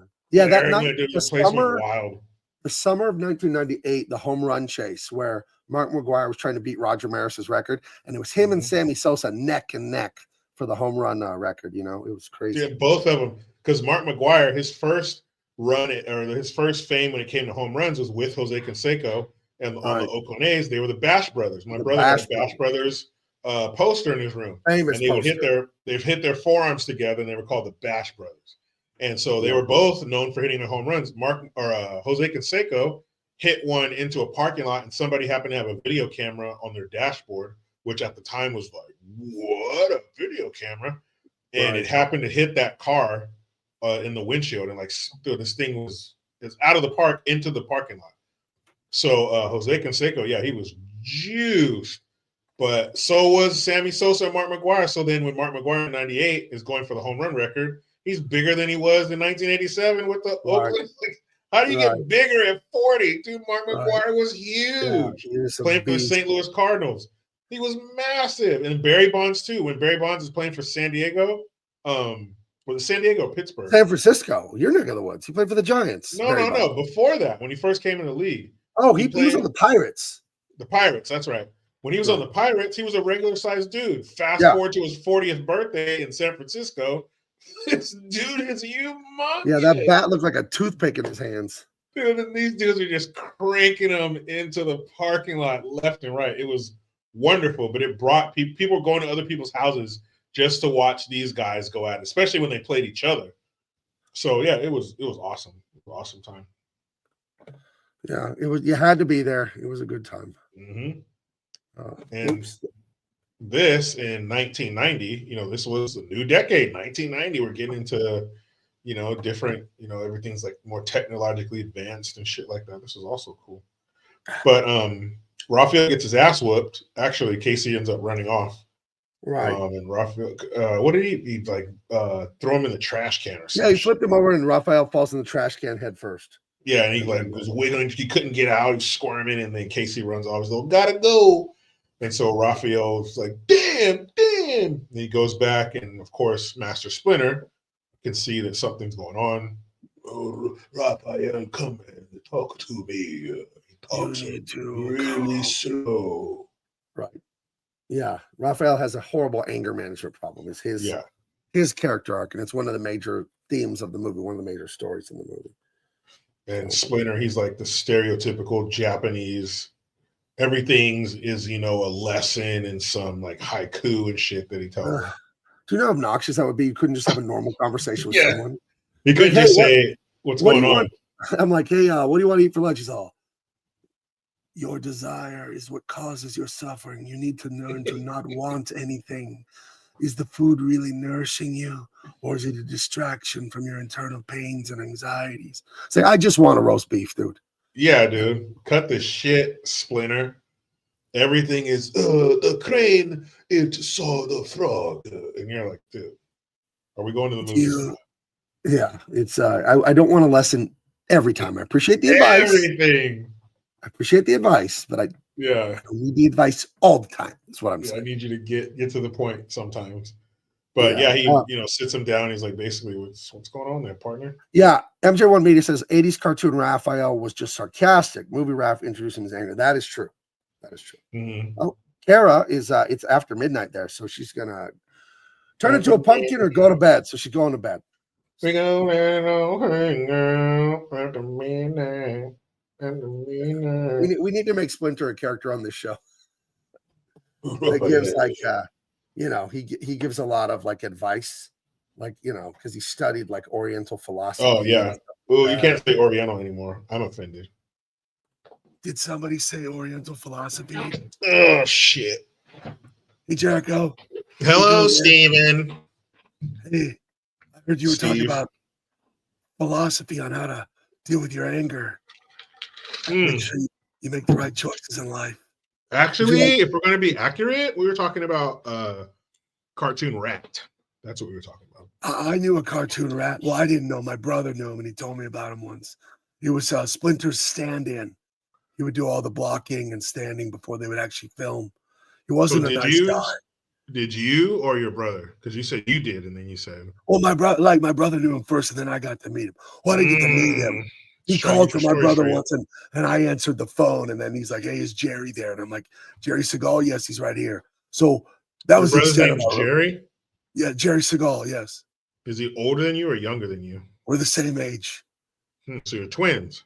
No, we're Irish twins. We're born the same year, 9 months apart. So you're the same age, or are you not the same age? Well, we're currently the same age, but he'll have his birthday in a few weeks, and then he'll be 1 year old. Ugh, this is way more talking than I wanted to do. Yeah. All right, so what do you need? I got my solo ready, my New Year's solo. You said to come back, that I would do a 12-minute jazz solo for I you. said 2026. All right, here we go. You ready for it? No, 2026. This is 2025, Steven. I'm pretty sure you 26 comes said after 2025. 25. No, I said 2026. Run the tape. Roll back Well, the tape. okay, I'll come back in 2026. Can I promo it now in 2025? No. But what I'm saying is don't come back until 2026. Hold on, I'm getting a call. Hold on. Jerry Segal? Yeah, he's right here. Why? Who? Master Splinter? Okay, I'll put him on. Sorry, what were you saying? I had to take a call from a cartoon rat. Yeah, that sounded really important. What I'm saying is don't come back to perform in 2026 and then come back in between that. Don't come back here until 2026. Oh. Late 2026. But come back for sure. But not until late 2026. Right, but if I'm in the neighborhood like Kramer or something, just swing in, right? No swinging. Don't set foot here until I don't have to walk in. I can October jump. of 2026. I could shoulder roll. I could rappel and come through the window. I can come in any way you want. Mm-hmm. But don't come in any way until At least October of 2026. What if I was already here before you got here? Then you're the one coming in. It doesn't matter. I don't want to see you here until 2026, at least October of 2026. Okay, what's that? Oh, he wants to talk to me, Jerry? Okay, I gotta go. The cartoon rat wants to talk to me. I seriously doubt that anybody's calling you. All right. Yeah, but go ahead. Get out of here. Go ahead. Go. Namaste. Yeah. Man, very imposing. Please don't come. I'm gonna come. I'm gonna come. Unnecessary rodent advice was Splinter. Because nobody asked for that. Nobody asked for rodent advice. It's always unsolicited. Jericho, as my master told me, it is not that your shoe doesn't fit you. You don't fit your shoe. We need a gong sound afterwards. Yeah, we need a gong. As they always did in those old racist Warner Brother cartoons. I love those. Have you ever seen the 1950s Dick Tracy cartoon? Oh, man. There's a fucking Asian character in that. That would not get past. The very Breakfast at Tiffany's. Breakfast at Tiffany's. It's worse. How can it get worse than Breakfast at Tiffany's? Maybe you're right. It's awful though. Breakfast at Tiffany's was bad. Yeah, but it was the time. People forget that. We're looking at it through the lens of now. Back then, that's just what it was. Oh my gosh. Yeah, it was. You make too much noise. Turn it down. That reminds me of our guy in Japan there. I was like, oh shit, Breakfast at Tiffany's. You're all right. You are all right. Oh my goodness. Thank you, 1950s. All right. Anyway, carrying on. So the next day, April's boss comes to her apartment because he wants to tell her to take it easy. She's got a lot of pressure on her because she's been reporting on the criminals a lot and she got jumped, and he just wants her to lay off for a minute. You know, the city looks bad, the mayor, the police chief looks bad, and now she's suffered violence, so he wants her to just ease off. They'll have someone else handle it for her. Mm-hmm. And this is, I mean, aside from the fact that why the fuck are you in her apartment with your kid? But this is the equivalent to in the action movie where the chief says you need to take a couple weeks off. You know, you're burnt out, you just got off the case, you've been working it, you need to take a couple weeks off. So that's basically what he's telling her. And he brought his troubled son who puts on, the Walkman, which would be the cell phone of the day. Right. His dad's like, he's messing up in school, and he puts on, some rock music on his headphones. Right. And just puts them on. Then he puts those things on his freaking ears. So there's nothing new under the sun. Kids have always had some way to tune out mom and dad, when they're saying stuff they don't want to hear. Right. And did we miss the part where April got jumped in the subway and the Ninja Turtles know her already? Did we miss that? No, that came. Well, that comes a little bit later. That comes after. She has this girl, April O'Neil, has a very violent existence in New York City. She's getting into it a lot. Okay. So yeah, he's telling her to take it easy. She doesn't want to. She's the ace reporter. Chill out, April. Shit. Right. But And you know, she's None the Miser points out that the kid owns a bunch of Sid Vicious shirts. That's true. Later, when he's in the balcony at the hidden base or whatever of the bad guys, he's got a Sid and Nancy shirt. And if you want to know some gruesome shit, look up how Sid and Nancy's lives ended, because that is yeah, it was all bad. not That good. typical, That's not good. Yeah. typical life of a rocker. But What this was kid, Sid Vicious was the bassist for the Sex Pistols, or the guitarist, and Something like that. he killed his girlfriend in a brutal way. It was horrible. So yeah, that's what. Don't do drugs, kids. right. But yeah, this kid Danny, is that his name? Danny turns out to be a little bitch later in the movie. Right. Danny, But little punk ass. it sort of comes around, you know. Yeah. This guy is the typical New York, hey, we got everything under control. Don't worry about it. The mayor's office, you know, we got it. But April, Right. she's He not doesn't like backing her. off. He doesn't like Yeah, her questions because she's a bulldog reporter, you know. Yeah, she don't give a shit. She'd be like, oh yeah, well then what about this? How come the mayor's office spent $50,000? You know, He's like, we will not be working with ICE to deport any of the foot soldiers that are here illegally. Yeah, well, what about the citizens of New York who were chanting and cheering when the president came out and said he was going to remove them? Yeah, well, this city, our policy to not turn anybody over to ICE. No human is illegal. Yeah, we're on stolen land. Yeah, Right. fuck you. That's Then we can get Selena Gomez up there crying. My people. She said there's nothing you can do. There's nothing you can do. You could do something. I'm sure you got an extra room or two in that palatial estate. Well, she's literally a millionaire. I'm sure you could pay somebody's legal fees. You could do a lot of things. You just don't want to. And it's not a coincidence that she has a movie that's up for 13 Oscars later this year. So I think that's why she's getting out there. But she took it down. She deleted it. It doesn't matter. Like, does she have a team who didn't? There's no one that says, don't do that because you look stupid. What are you saying my people for? You're an American. You were born in America. Yeah, these aren't your people. There's nobody you know that's getting taken away. You're not friends with the people who clean your house and cut your grass, you liar. Those aren't your people. Kind of like the Mexican illegal immigrant gardeners, like trimming her 5,000 acre palatial estate. Yeah. Dude needs to take a dump and she won't let him in, you know. Ew, gross. Like shit in your truck. I would I think the only thing that would have made it better is if she said mi gente instead of my people. Oh my God. I was telling my wife about mi gente, which for those of you that don't speak Spanish means my people. If she said mi gente, oh my God. I wish I could do something. I don't know what to do. Well, I heard someone saying like, well, she cried, so I guess we should just get rid of all our laws and borders. Yeah. You know. You didn't know. She's the crying version of the turtle with the straw through its nose. She's going to change everything. Like, you're crying, stop everything. Anything less than infinity immigrants with infinity benefits given to them is racist, dude. Well, then fucking sign me up and give me one of those orange flags with the cross bars on it, because that's redonk. That's not sustainable. What do you mean? That's not sustainable. Dude, okay. America has infinity money. What are you talking about?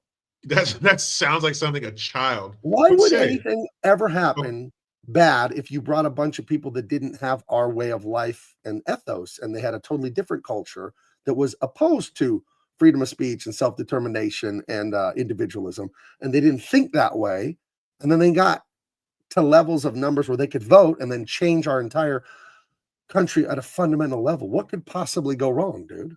Well, actually, they wouldn't do that because they're just here for a better life. So here's what's going to happen, Gabe. I'm going to move my family into your house, and then you are going to pay for your family's existence and mine and forever. Is that sustainable? If I make my wife pregnant again, I'm going to drive to the richest person I can find mansion. We're going to deliver that baby in the foyer. And then I'm entitled to everything they have. I was born here. It's my house now.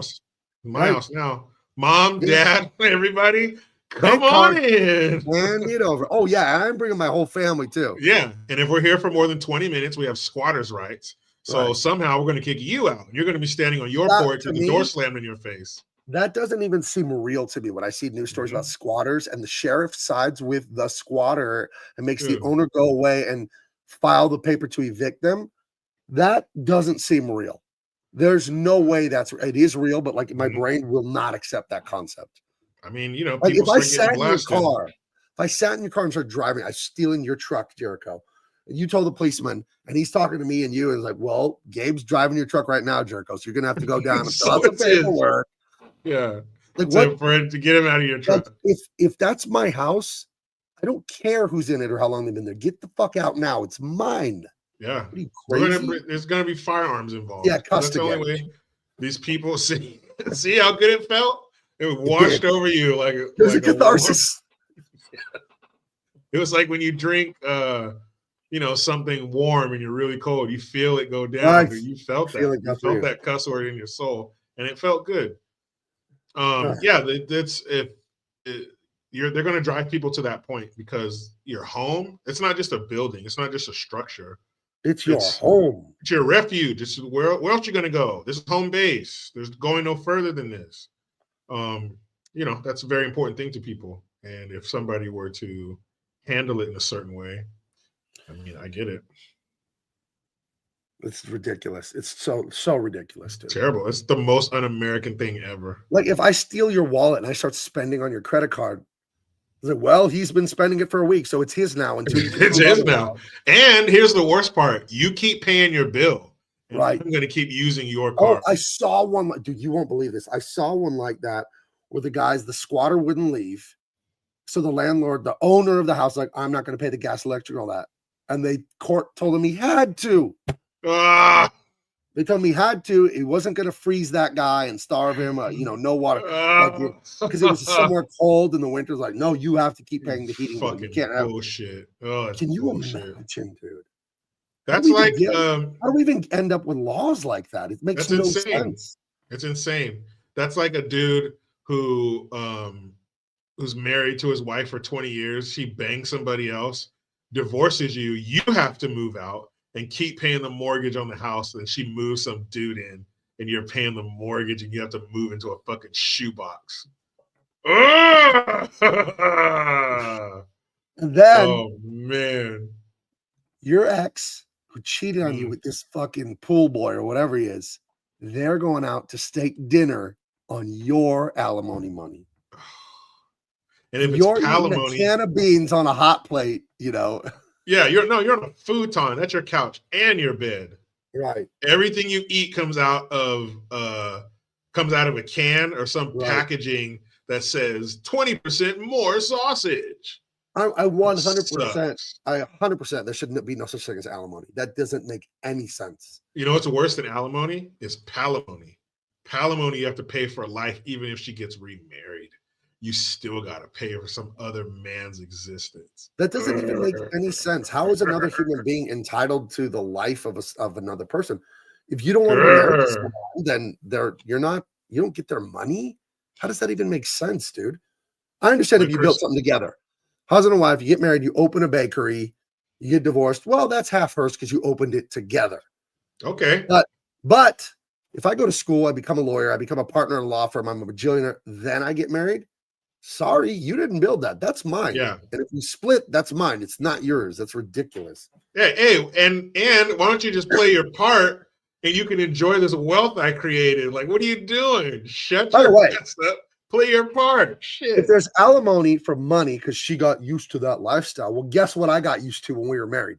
Yeah. Right? So give it up, girl. Once a week, I'm you coming gotta over come with a laundry basket and an appetite. Yeah.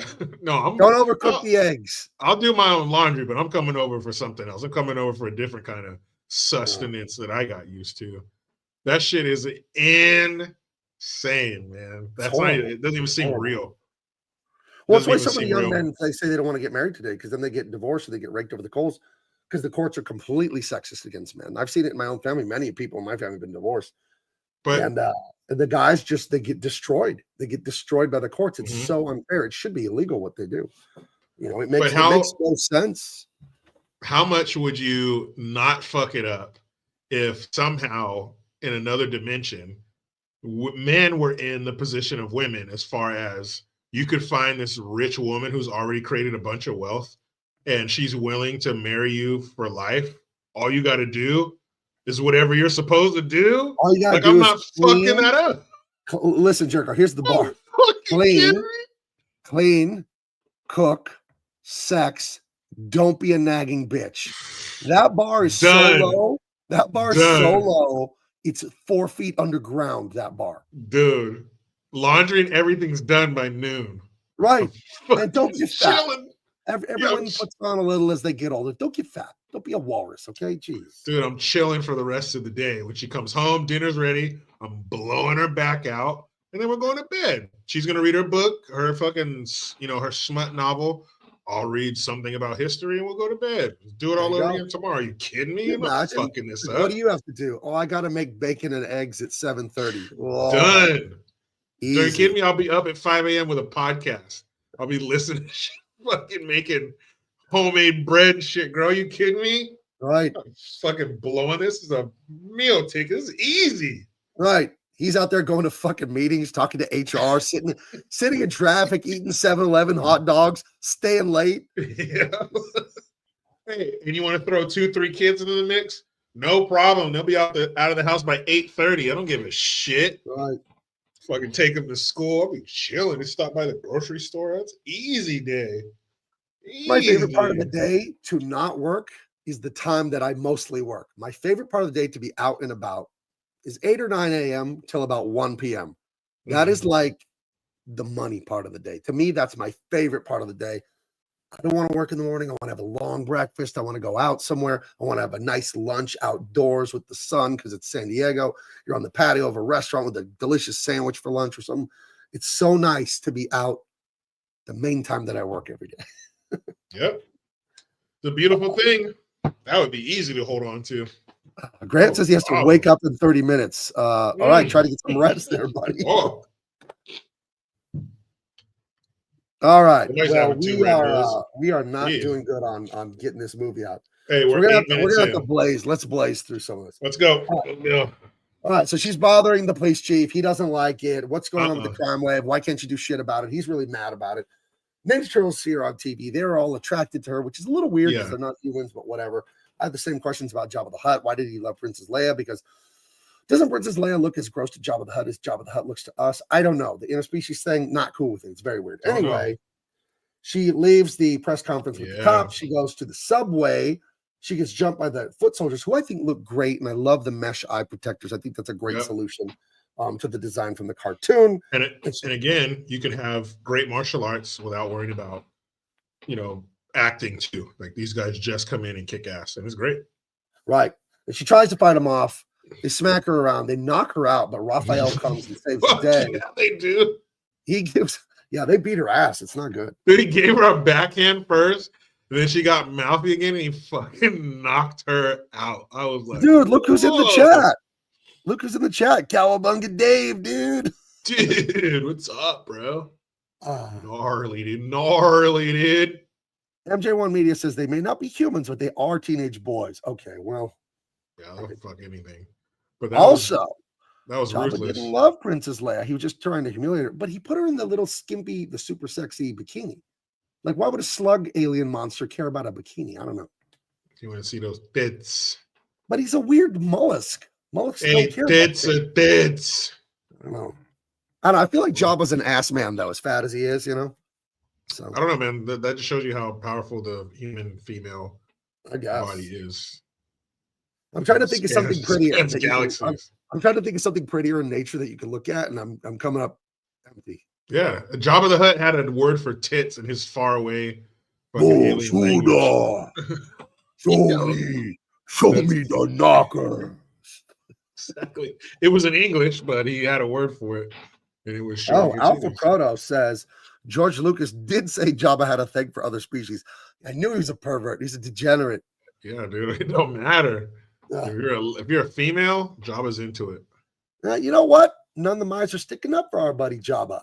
He's a mollusk that lives in the desert. That's a rough life. It's true. Yeah, you don't see a lot of snails in the desert.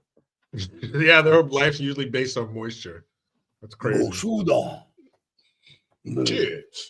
Titties. Old Jabba. Yeah, so he saves her from the foot soldiers because they knocked her smooth out. So he's waiting for the train to go by, hops in the tunnel, goes down to their lair, but he's being followed by one of the foot soldiers. So now the foot soldiers know where the turtles live, unbeknownst to them, because they're just carrying this reporter down there. And, Raphael was right. He couldn't leave her. He couldn't just say, hey, guys, be nice, and like leave her there. So Wait, had you to bring home. you wouldn't leave an unconscious woman laying on the floor of a New York City subway underground? No, probably not. Most likely not. Yeah. I So love he this takes her- scene here. They put her on the couch in the middle of their sewer home. They're all kind of looking at her, is she okay? And she's asleep from getting knocked out. And then she wakes up, and it's written very funny and silly, but really well, that she starts saying that she's dead. She must be dead because there's a talking rat and there's turtle men and all this stuff. Or she's dreaming. And then finally she realizes, no, this is all too real. And the typical like they're screaming because she's screaming, which never happens in real life, but right. Yeah. And then we get the origin story, Splinter, and it's a fun way because he has to tell April the origin, but really they're telling the audience. It's a great device in writing. And we get this thing where, okay, here's an interesting comic book fact that I bet almost none of you know unless you're way into comics. Daredevil, the red hero that's blind with the ultrasonic hearing and the martial arts powers. Marvel Comics, right? He's one of those guys. Daredevil got his powers when a truck carrying toxic waste almost crashed. Toxic waste spills and gets on this kid's eyes, makes him blind, but then he gets all the other powers. A ninja master named Stick teaches him all this stuff about fighting, and he becomes like basically a badass martial artist who's blind and uses ultrasonic sonar like a bat. In the Ninja Turtles comic book, a truck crashes and ooze gets all over this kid's face, and then it cuts down to the sewer, showing the ooze go down there and get all over the turtles. So the same toxic waste that gave Daredevil his power handicap also created the Ninja Turtles. Bet you didn't know that. Awesome. And that's how I seduced the ladies. That was such a sweet piece of information. Yeah, I remember I told my wife that. I told my wife that. By the time I was done, I'm like, hey, where'd your shirt go? It's like basketball warm-ups. It just ripped away. You had me at the secret of the ooze. You had me at ooze. I'm gonna show you the secret of the ooze, lady. Won't take a lot of your time, miss. Don't worry. So yeah, the turtles and green ooze, and I was growing exponentially. Like he's explaining their origin story. Now think, and like the martial arts master that Daredevil is named Stick Splinter. So that's kind of like where that name is kind of coming from, Yeah. So it's the typical, 30 seconds in, she's like, oh, I'm totally fine with the talking rat and talking turtles. It's cool. It's normal. Let's moving on. She's not like blown away and still freaking out that these things are talking. It's in the movies, they understand real quick. So she's cool. And Alfred Proto points out that Daredevil, the ninjas he fights are called the hand. The ninjas the turtles fight are called the foot. Mm-hmm. So there's similarities right there, Which group's called the peanut? The peen? To me, peen Their soldiers. fighters are called the penis.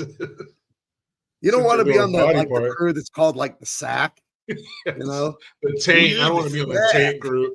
We're the taint crew. We're gonna get you. Yeah, we're between the balls in your ass. Why you guys call the taint? Because we taint the hand and we taint the foot. Yeah. That's right. The bridge that keeps everybody together. The glue clan.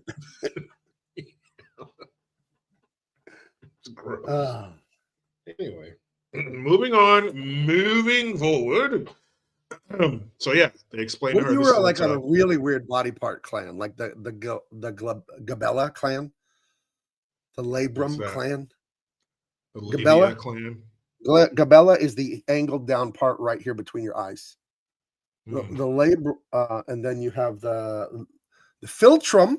That's this under your nose, the little divot. Yeah, the tagus. That's the little point on the inside side of your ear, and the antitagus is on the other side. So, I've read anatomy books for years to learn to draw. So there's a lot of weird little. In shooting school, you learn that this, where your glasses sit, is called the brain box. So that's where you put one in somebody's fucking dome. We're in the brain box clan. I seen a video or an episode of Cops where a guy got shot right here in the forehead, point blank with a 357. You would think that that would just canoe his dome, but it hit and spun around the skull under the skin and went out the back. And he was sitting on the curb talking to the EMTs after being shot in the head with a 357. So Probably had a hell of a headache, that guy. Yeah, he had to take was it Excedrin? Take 2 Right. Excedrin, you'll be fine. So I don't know. Yeah. Might You like be that. above You remember the Malto meal commercial in the 80s? Oh, Malto meal, hell yeah. But there was that one where they come in from the snow and the one kid go, more Malto meal. Yeah. That Malto meal is connected to brain damage in children. That's how I remember. that's how he sounded after they shot him. More Malto meal, please. I think you've had enough Malto meal for one day. You sound different. Remember Carnation Instant Breakfast? That Right. drink mix? You're gonna love it in an instant. Yeah, Right. Carnation. I'm gonna try and find the Malto meal kid so the youngins can see what I'm talking about. More Malto meal. More Malto meal. She's like, yeah, I think you're cut off. Oh, we gotta find Starting it. to sound- What the hell's wrong with Starting this to kid? sound weird. Mama, I is this want it? more Malto meal. You've had enough. His dad comes downstairs. Sweetheart, do we have any more Malto meal? She's like, what the fuck is going on? I don't know. I'm not gonna search for Malto meal forever. Some Anyway, Malto the meal kid making sounded you guys like slow. Yeah. Sounded like you needed a little help there. Anyway, he tells April the origin of how they got hit with ooze and then they start growing rapidly. So he decided to teach them ninjutsu because he's a rat that understood ninjutsu because he had a master who was a ninja guy back in Japan.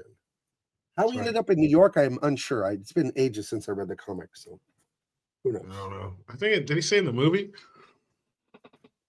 Maybe the Ninja Master was in New York all along. I don't remember. Yeah, I think they came over here and he like got separated from some shit. I don't know. My master came here on an H-1B visa to replace an American worker at a job that really should have went to an American, but my master was willing to work 80 hours a week for half the pay. So, it's kind of a fucked up system, the H-1B. It really gets abused.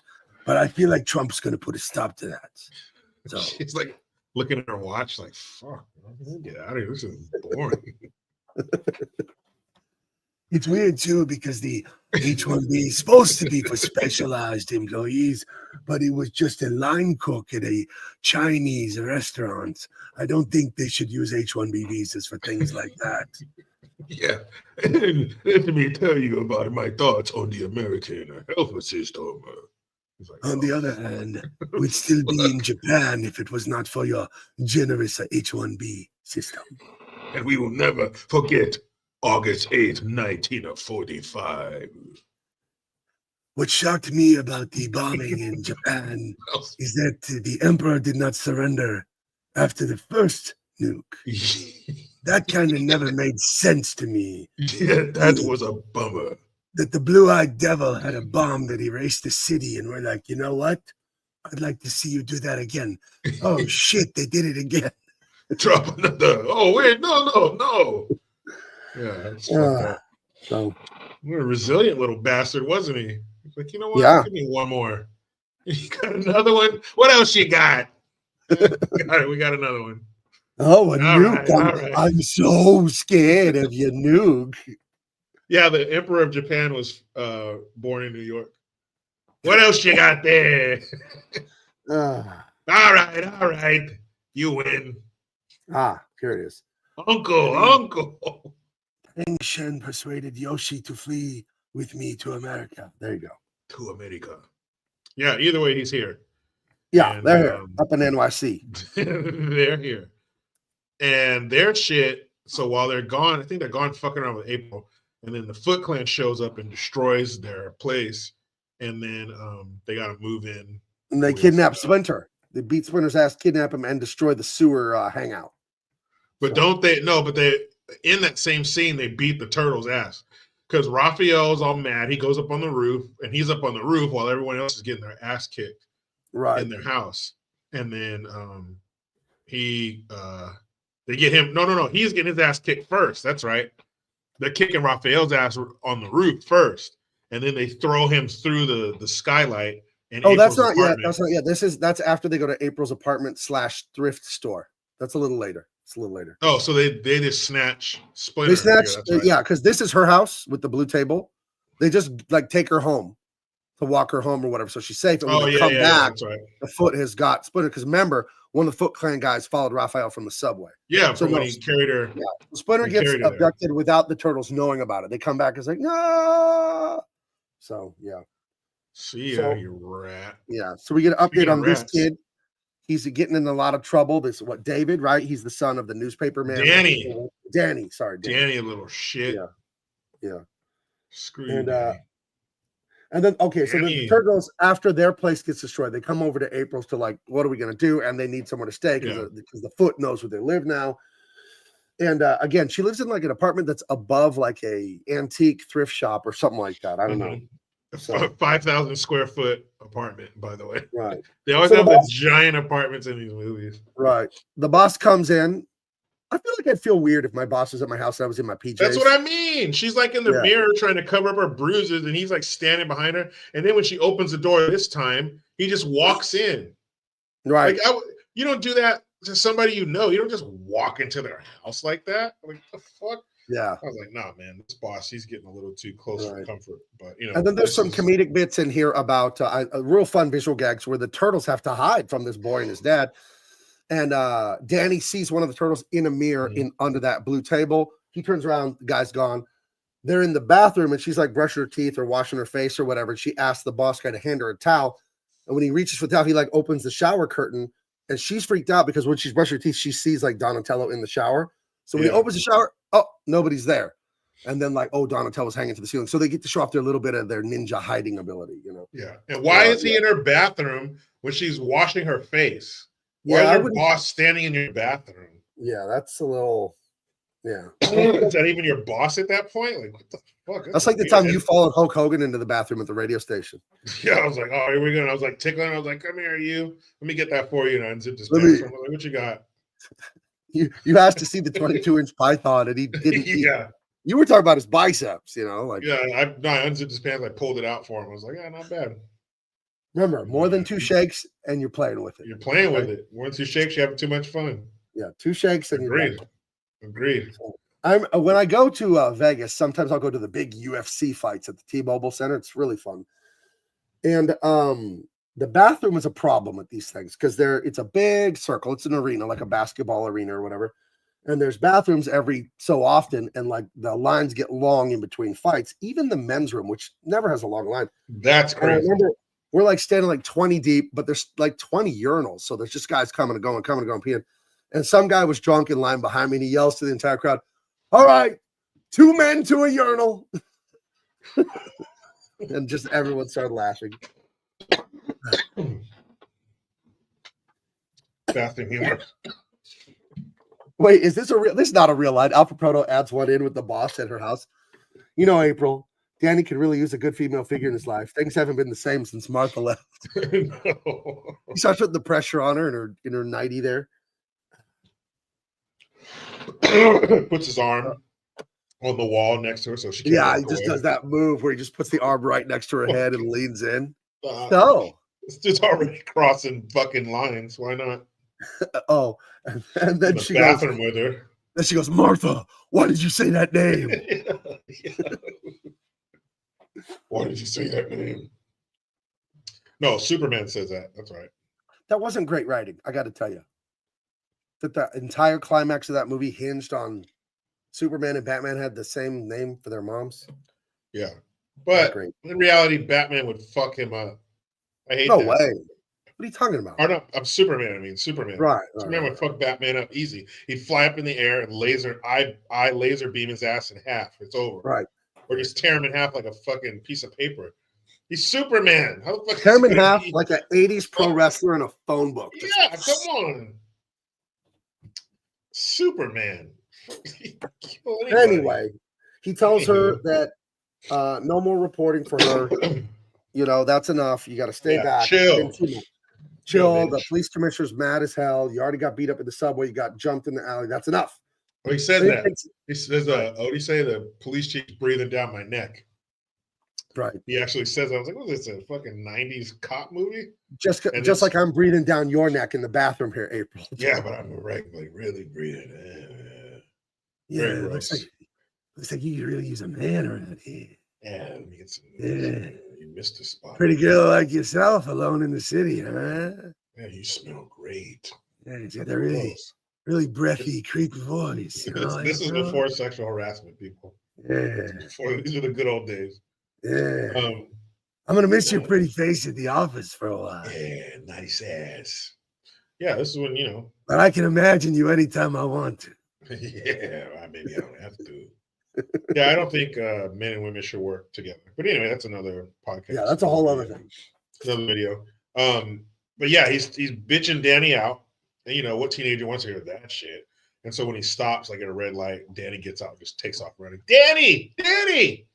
Right. Then Danny just runs in the subway so he could run to the Lost Boys Club or whatever the bad guy ninjas have. Yeah, Stealing wallets, by the way. This is the worst criminal organization on earth.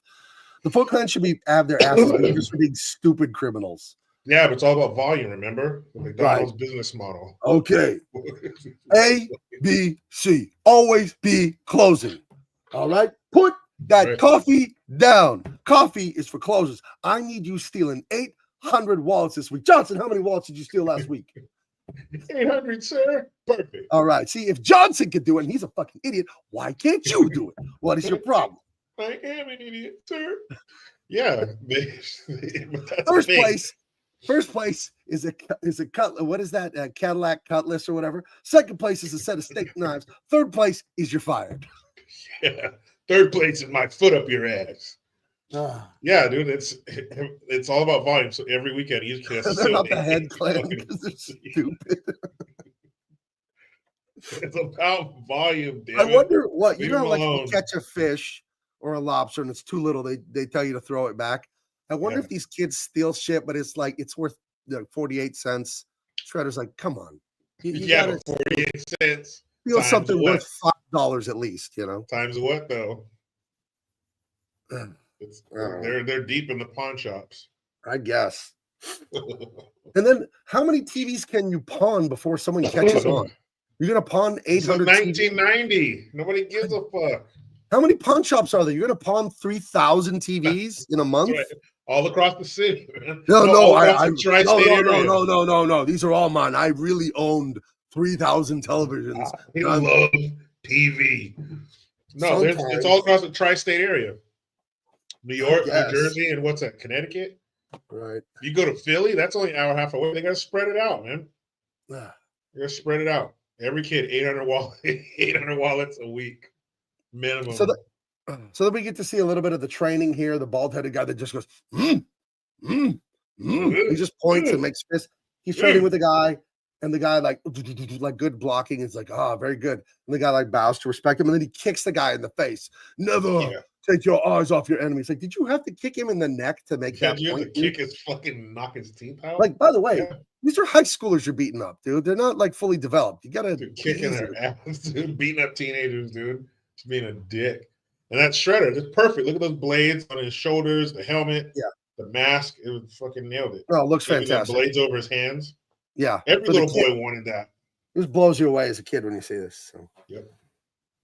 So anyway, Shredder comes in. He talks to all the kids. This is a family, and you're going to do this, and you're going to do that, and we're going to be the greatest whatever criminal people who steal wallets. And, tiny, a little bit at a time. We got to find these stupid turtles that are like ruining their plans because they've fought them twice. Yeah. Right. And they got Master Shredder. Master Shredder chained to a wall, and they're beating his ass. He actually has blood on his face at one point. Dude. Shredder walks over there like every 20 minutes and kicks his shit out. A little rat. That's like that. See, he just beats his ass randomly. This is another one for you guys. MJ1 Media coming in clutch. If you got a girl, you've taken her out, you've had a great day, you got her back to your house, you're sitting on the couch, a little Netflix going, but nobody's really watching Netflix.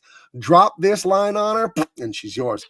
You turn to her, you'll be watching Netflix with this hot girl that you got from the office, and you turn and say, it's ironic how Shredder is a ninja, yet he dresses like a samurai.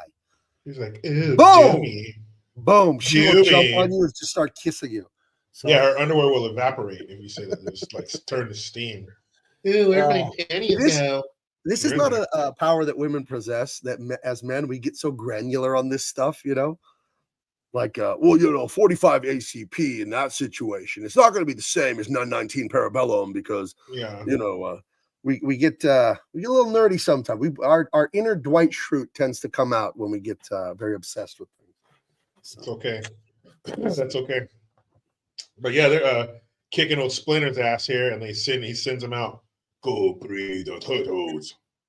And so the Yeah. Foot Clan, which is like 1,500 deep, just fucking fan out in the city and start looking for the turtles. Right. And then He's all, Sid, yeah, this is where he turns into a little bitch right here. yeah, he raises his hand. There's hundreds of kids in there. And what does he tell Shredder, Jericho? Master Shredder, I know where they are. What a bastard he Bring me is. that little snitch. And so he One tells them where thing they are. I want to say this because I love this. I was talking about 45 ACP and 919 Parabellum. Those are two types of bullets, two of the most common types. Your Glock, usually going to be 919 Parabellum, but I always wonder why it was called Parabellum. And it's from the saying in Latin, "Si vis pacem, parabellum," and it says, "If you want peace, prepare for war." So there you go. I love that. That's hardcore. I mean, shoot a possum. That's what it means. Yeah, this little weenie right here rats him out. He's a little bitch. And he's wearing a Sid Vicious and Nancy shirt there. That's Sid Vicious. That Yeah, I don't know if I'd let my kid wear that. That's yeah. like wearing a dead rapper on your shirt. I'm Well, not with that. Kids wearing Tupac and Biggie shirts. Didn't he kill her with an axe? Right? That's Yeah, it was what I like think. brutal. Yeah. Just like in a kid, it's popular now. The '90s fashion is back and it's popular again. So high-waisted jeans, Biggie and Tupac t-shirts. I just think it's ridiculous when a fucking middle school kid has a Tupac or Biggie t-shirt. They were both killed because they were doing stupid shit. They were involved in gang type activity like dumbasses. That's not to be glorified. If you were really wealthy and famous like those guys, wouldn't you want to get away from all that danger and possible That'd be the first genocide? thing I do. But Tupac wanted acceptance. He didn't have his father in his life.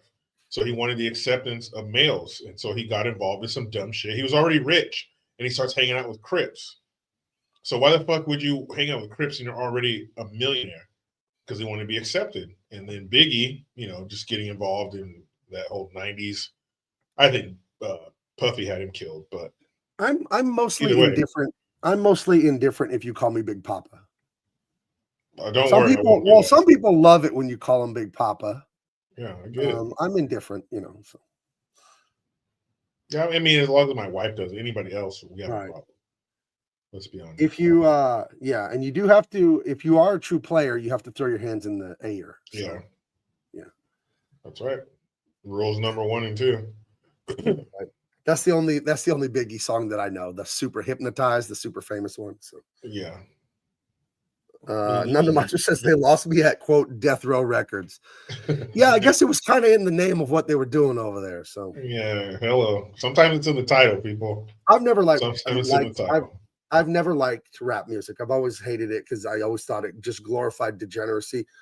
When I was young, I did find it funny, like Eazy-E, NWA, and the first Snoop Dogg album. I listened to that because it made me laugh because it was so ridiculous. But as a church-going person growing up, and then also as a minority, it was very obvious to me that this is a horrible influence, this music, for minority people who are trying to come out of, maybe poverty and bad situations. You said your mom caught you with some rap CDs and threw them in the fireplace, right? Yeah. My parents didn't play that shit at all. But I didn't come from an impoverished situation. We were upper middle class, whatever. So, my dad was there and my mom, they were married, all that kind of shit, both served in the military. So it wasn't such a draw for me as far as like, having it affect me. If I saw it as entertainment, I saw it as a window into a life that I didn't live. That's how I looked at it. Crazy. The level of violence and debauchery was crazy to me, but would it influence me in any way? Hell no, I wouldn't ever. I remember a kid when I was in 5th grade, he played some of the NWA, their first album. It was insane what I was hearing. Like, really? Yeah. Is this real? Like, we were, ground zero for the nuclear bomb known as rap music. Now, 40 years later or more, 40 plus years later, right. These kids aren't so close to the blast zone. they're desensitized to it. They've been hearing this shit their whole life. Rap was, those of that's us- what you guys have to understand. It was all new in the mid 80s because rock ruled. There was rap before the mid 80s. Obviously, it goes back to like the 50s or the 60s, but it didn't really blow up until the mid 80s because it was rock, classic rock. And then you had like the hair metal pop. bands, you know, then you had heavy Pop, metal, Michael Jackson, right? And then you you know, had heavy Madonna. metal, right? Yeah. And all that. But like, the early rap stuff was very, very basic, much slower. You know, Yeah. Sugar Hill Gang, Run DMC, Yeah, I said all that stuff. the hippie, all that bullshit. Right, And right. Run DMC, they didn't. Run DMC didn't come out until the mid '80s. Right. You know, so there was no music, and there was filthy music, quote unquote filthy music, but it was very underground, not mainstream at all. It was very frowned upon. My mom came from that generation, and my dad. That's why they didn't have an affinity for rap music at all. It was all trash. It all what about Two Live Crew? Women. Yeah, you didn't have that filth. You didn't have an album cover with girls wearing bikini bottoms showing their ass with sand on their cheeks. Right. You didn't have that shit. You didn't have people. You didn't have people dropping the N bomb and the F bomb and shoot a motherfucker in the face and fuck that bitch. You didn't have that. This was all new. We were, you know, right there taking, you know, we were downtown Hiroshima for rap music. Right. And now, you know, you guys are used to it. You don't know life without rap music. You don't know what it's like to, just like technology. These kids, my kids and maybe older, have no idea of life without a computer, of life without Google, of life without, where is something talking to your phone? How do I get here? Turn left. Or imagine driving 100 miles away from your house and you just like wrote down directions on a piece of paper, you know, or you looked at, you have a map, you have a book map, like those big car maps with you. You know, we drove to the East Coast in 1992 with a map and my parents. Right. That was, we made it to the East. We made it to my mom's family's front door from our front door with a paper map. Right. And the Thomas Guide, the Rand McNally Atlas. Love those things. Occasionally saying, hey, how do we get here? Are we heading the right way? That was it. We made it 2,500 miles away unscathed with no GPS whatsoever. Yeah, it was different. It sure was different. Yeah, that's a real interesting thing to be born in our generation of, you know, we had the old analog world and then the internet comes to prominence when we're like leaving high school, basically, you know. So but yeah, I feel sorry for people who were born only with the internet as a thing. It's not fun to have whatever you want whenever you want. It takes the specialness away. The fact that you could call up any movie, you could order anything to eat, that you could just do anything at any time, it's not special anymore. You know, it would be like having a dry aged ribeye 3 meals a day. You would hate it. You would actually hate it after a while. It's not special. You know? It wouldn't be special anymore. And I think we appreciate it. We have the unique ability to appreciate it more than anybody else. You know, those of us who had a foot in both worlds. Because I think this is the shit that we dreamed about. Wouldn't it be cool if you could just like pick up a phone or just call somebody and they delivered everything to you? And that's how life is now. Right. What about like FaceTime? Because that was like Star Wars in my mind. Like you call someone and you could see them in the phone. We have it now and nobody wants to use it. We don't even care about it. But I remember in the 80s, I just thought they'll never have that. It's impossible. It's too high tech. That's what I thought about, like a FaceTime kind of concept. And now my granddaughter's 2. She's barely like gibberish talking some sentences. Randomly, they'll pull out a sentence. She knows the DVD player. I got her some classic Disney for Christmas, like the old stuff that's like not woke. And she'll grab one and like and like open the DVD case. And she pushed the button on the DVD player and open it. So now I unplugged the power of it. So she won't be opening the DVD player. So, Isn't that crazy? Remember, for a book report, you had to go. I mean, you had to carve out time during the weekend on a Saturday to the library. To go to the library. Had the book you wanted. Yeah, and you might see some other kids in there from your school or from your grade doing the same thing. But you go to the library if your parents didn't have encyclopedias. Then you had to look shit up. You had to go talk to the librarian. That's another thing. You look at older movies like this and stuff. Look at that. None of those kids have phones. They're all looking at each other or talking with each other. The phone is the worst. Look at and everyone's guilty of it. You're at Christmas, you're at Thanksgiving, you're at a birthday party, and what is everyone doing sitting on the couches? They're not talking as much as they should. A lot of times it's looking at the phones. you know, you go to the bathroom, you're on the toilet, you're having your breakfast, you're laying in bed. We're all doing it, dude. We got to cut it out. This phone stuff's insane. But like you're like addicted to the phone now. Everyone is. You like jonesing for it, right? You lay down to go to sleep. You're like, nah, I want to check the NFL, whatever. I want to read this shit, or I want to look up that. Or you're laying in bed like, but how does a differential on a pickup truck work? And then I will grab my phone and look up a video on how. It's like, dude, it's midnight. You don't need to know about a differential. Go to bed. But I do. Differential.com. It's fucking crazy, man. But it was like that. Doing reports. I remember I write my report out. My mom would type it out on the typewriter. Oh, we had a Smith Corona typewriter. I would type reports on it. Ding! Yep. Like, yeah, I remember that. Oh. And there was no thing that had the answers to everything. No. All we had was a calculator. That was the closest we got to knowing shit, was a calculator.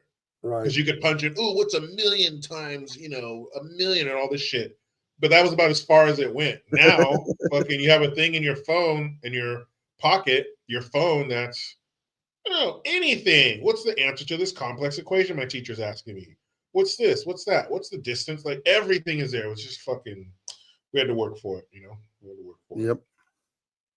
But kids nowadays, they'll never know the pain of not being able to do this. Yeah. It's reversed in my camera, but you know what it says. Yeah. We had the good girl that you had to work for and earn her, her courtship. And like now they just have the slut. They're just here, you can have it. Here, right. It is. So easy. I don't know. Anyway, moving on. It's too old man reminiscing. Damn it. Yeah, and I think I'll say one more thing about it. Because we weren't the only generation born without it and then with it. But the difference is we're the best, the Gen X, because the internet and all the computer stuff happened when we were young. Because our parents, 20, 30 years older than us, go to talk to your mom about TCICP connection. Go talk to her about hypertext transfer protocol and all that stuff. We know stuff about computers because we had to live with them. We had to use them for school and all that. And we had to learn a lot about them. I consider myself a computer expert. And like my dad, he doesn't know what, FaceTime, iMessage. I don't know. It's something. And I think a lot of the boomers, they're too old. They didn't need the computers the way we did. So yes, they lived with and without them, but they don't really need them like the way we needed them when we were young in college and high school and all that. So we got to learn to use them at an expert level. So yeah, I think it was a perfect generation to have the old way that was nice and you could appreciate things, and then have the convenience of the modern technology. So yeah, that sweet spot, bro. Right there. Yeah, that sweet spot. Let's see. Alpha Proto says he's a millennial. Sorry to hear that. AKA Gen Y. We're Gen X. Ooh, sorry. We're Gen X, and yeah, I don't know. I like my generation a lot. I like a lot of what we had. Yeah, anyway, it's great. The turtles are chilling at April's house. They're watching her still on the news. Raphael is really mad. He goes up on the roof to do some shadow boxing and stuff to work out his anger. They're really mad about where the hell is Shredder? What are we going to do? And Casey Jones is not a weirdo. The hockey mask guy, he's watching from afar with binoculars. Yeah. And then it's really funny. Mikey and Don are watching a cartoon. And if you look really close at the cartoon, it's a tortoise and a hare racing. And they're yelling at the tortoise because he's losing the race to the rabbit because they're turtles. And he has a quote that my brother would always say. He's on, "Ninja, kick the damn rabbit." Because they want the turtle to win so badly. And that show they're watching, TV, used to be chock full of commercials. Right. Like you wouldn't believe. Right. So then Raph gets jumped by the Foot Clan because that little rat, Danny, the son of the newspaper boss, told them, they were hiding out at April's apartment above the antique store. And this is the big set piece of the movie where you get the big fight. There's also the big fight at the end, but this is like the big colossal fight. And if you have the comic books from the 80s or those collected graphic novels, this first movie really follows the first, I don't know if it's 4 or 6 issues, very closely, actually. This is the story from the comic book. So in case you were wondering, this is actually what the first few comics were about. And they're beating the tar out of Raphael. And, they're kicking his ass. Starts off good. He starts off getting the best of it, then there's just too many. Right. And he goes through the skylight and he lands on the ground and he's unconscious. So then Baldy shows up to go, and then the Foot and the Turtles, they get into a crazy brawl inside of this antique store that she lives above. And there's some comedic stuff. At one point, Michelangelo crashes someone's head with cymbals. There's like some Three Stooges sound effects. There's a really fun scene where Michelangelo is facing off right here with a Foot Clan guy, and they both have nunchucks. And they both like, oh, a fellow chucker, dude, is what Michelangelo says. And then they're like doing the, like, I guess it's a kata, right? When you're showing off your moves, you're not fighting. And they're just like a rap battle, like a roast battle. They just show each other their moves back and forth and back and forth. And then it was pretty cool. Yeah. It was pretty cool. Right. And then all hell breaks loose. And it's a crazy ass fight. There's a ton of foot soldiers. And then Casey Jones comes in because remember he was watching with the binoculars on that other building. Yeah. He patrols the city as a crazy vigilante with sports equipment. And the Turtles escape through a little hatch that's in the wall. The whole building catches on fire. And they get away in what is not the turtle van, but looks just like the turtle van from the cartoon. You know? And so, it had to be a real fire because this is before CGI and all that shit. Right. So it had to be like a real building that they set on fire for this movie. Special effects guy. He worked on a ton of movies. He was talking about the technology they used to do fires and stuff when they used to do real practical effects. And he said they have some materials that will get you a bright orange flame, and it's burning at like just 100 and something degrees. It's not burning at like 300, 400, 500 degrees. Yeah, there's certain materials they can get a bright flame, and it's not as dangerous, you know. So I thought that was fascinating. I didn't know that there were things that would burn at that low of a temperature like that. So the more you know. So I don't remember. I mean, that's a hell of a, you know, like, yeah, we got to find a structure to burn, you know. Right. So yeah, the Turtles get away, and they're gonna go. And then Shredder, he's beating this guy's ass. You know what's up with these turtles? You know, and what information does he want from here? Though, what could Shredder possibly or Splinter know that Shredder wants to know? I don't even remember what he tells him. Well, remember he wants to know because the ball guy, get them. You know, he was describing their fighting style. So Shredder wants to know why he's all, your fighting style sounds familiar, but it can't be. You know, it's from something in the past and stuff. So he wants to know, like, what is that fighting style from? Like, right. Because Shredder doesn't know the very, very significant connection between him and Splinter yet, which will be revealed later in I think in Act 2 of the movie, they will reveal that. So yeah, the Turtles, they make their way, they get away, and then the Baldy gets really mad because they failed in their mission, and he goes around and beats up some of these kid foot soldiers in their own base. Yeah, he like destroys a bunch of shit because he just got chewed out by Shredder, and then you know shit rolls downhill. So then he starts smacking some kids around. Like, dude, 16-year-old at the most, and KOs this kid right here. Right, he knocks this kid out. This kid has like a pube mustache, you know. So his voice is still cracking, dude. And he sleeps this fucking kid for no reason. And then Danny goes to talk to Shredder or Splinter, and Splinter kind of like tells him that he's got a lot of anger, and he gives him some of that. A little pep talk. Some of that advice you did not ask for. I find, Danny, it is best to not eat the pizza or cut it immediately when you pull it out of the oven. Wait 2 to 5 minutes. Let it congeal just a little and cool off. It will slice. Can I go, dude? Can I go?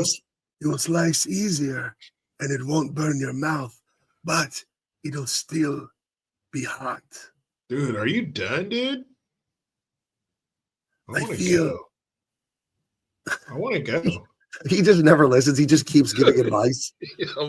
Kid, just walk away, man. Back away slowly. You're going to Parallel Park. Line up your back away slowly with the rear tires of the car next to you. Never try to do it going in face first. You do it coming in. Okay, dude. All right, older rat, dude. Also, never microwave an egg. Yeah, dude. All right, I'm gonna go, dude. A hard-boiled egg. The viscosity of the yolk and the white are so different that the yolk will heat up much more rapidly than the white. And if you bite into the egg, it could explode. The same goes for a jelly donut. Never microwave that. All right, bro. Cool. You Cool, could dude. throw a little bit of lemon. I'm gonna go now. I'm gonna go now. So I'm gonna go now. He won't Never- stop, dude. Never Don't go in pour, there with that rat, dude. He won't stop, bro. He just goes on and on, dude. never pour hot left. water on your window when ice has formed overnight. You could Like I've crack been it in there out. for like 10 minutes, dude, and he's like still going. Make sure when you brush your teeth, you Mhm. slightly close your jaw as much as possible Yeah, to dude. get around your top back molars. Dude, I'm gonna When go you're- now, dude. When your mouth is wide open, the muscle at the take back a- of your jaw is Go take a blocking the shit, dude. toothbrush from your back top molar space. Food will stick back there. I'm gonna go take a shit, dude. If you want a pot of spaghetti noodles not to Out of flow, here, dude. to boil over, rub olive oil on the top inner lip of the pot. I'm Then the out of here, bubbles will dude. not be able to form. He's just full of advice all day long. So, yeah, but that's the thing. He won't stop giving it, even if you don't want it, even if you go. Remember Last Action Hero where his wife was talking and he put the tape on there? Yeah. Yeah, kind of like that. Not cool, dude. Oh, look at this. MJ1 Media says, also, the original cut of this movie, the kid he beats unconscious was meant to die. Damn. What? You can't do that in a kid's movie. Yeah, that's a little dark. Well, I'm that's glad too they much. didn't do that. Then they'd have to change the next one to be the Teenage Mutant Hero Turtles. Oi, what's all this? In there. It's the Foot Clan and the Shredder. Hey, we can't call them ninjas. We gotta call them heroes because we're gay. Oh, right. I'm going Jeez. to tuck into some pizza. Looks delicious. Yeah, it's pretty gay, isn't it? Dude, Teenage Mutant Heroes. That's the worst thing I've ever heard in my life. Teenage Mutant Hero Turtles. I'd be so upset if this is what mine was. And then my cousin from America comes and he has Ninja Turtles and I have Hero Turtles. Dude, don't even send it overseas. Don't do that. Ugh.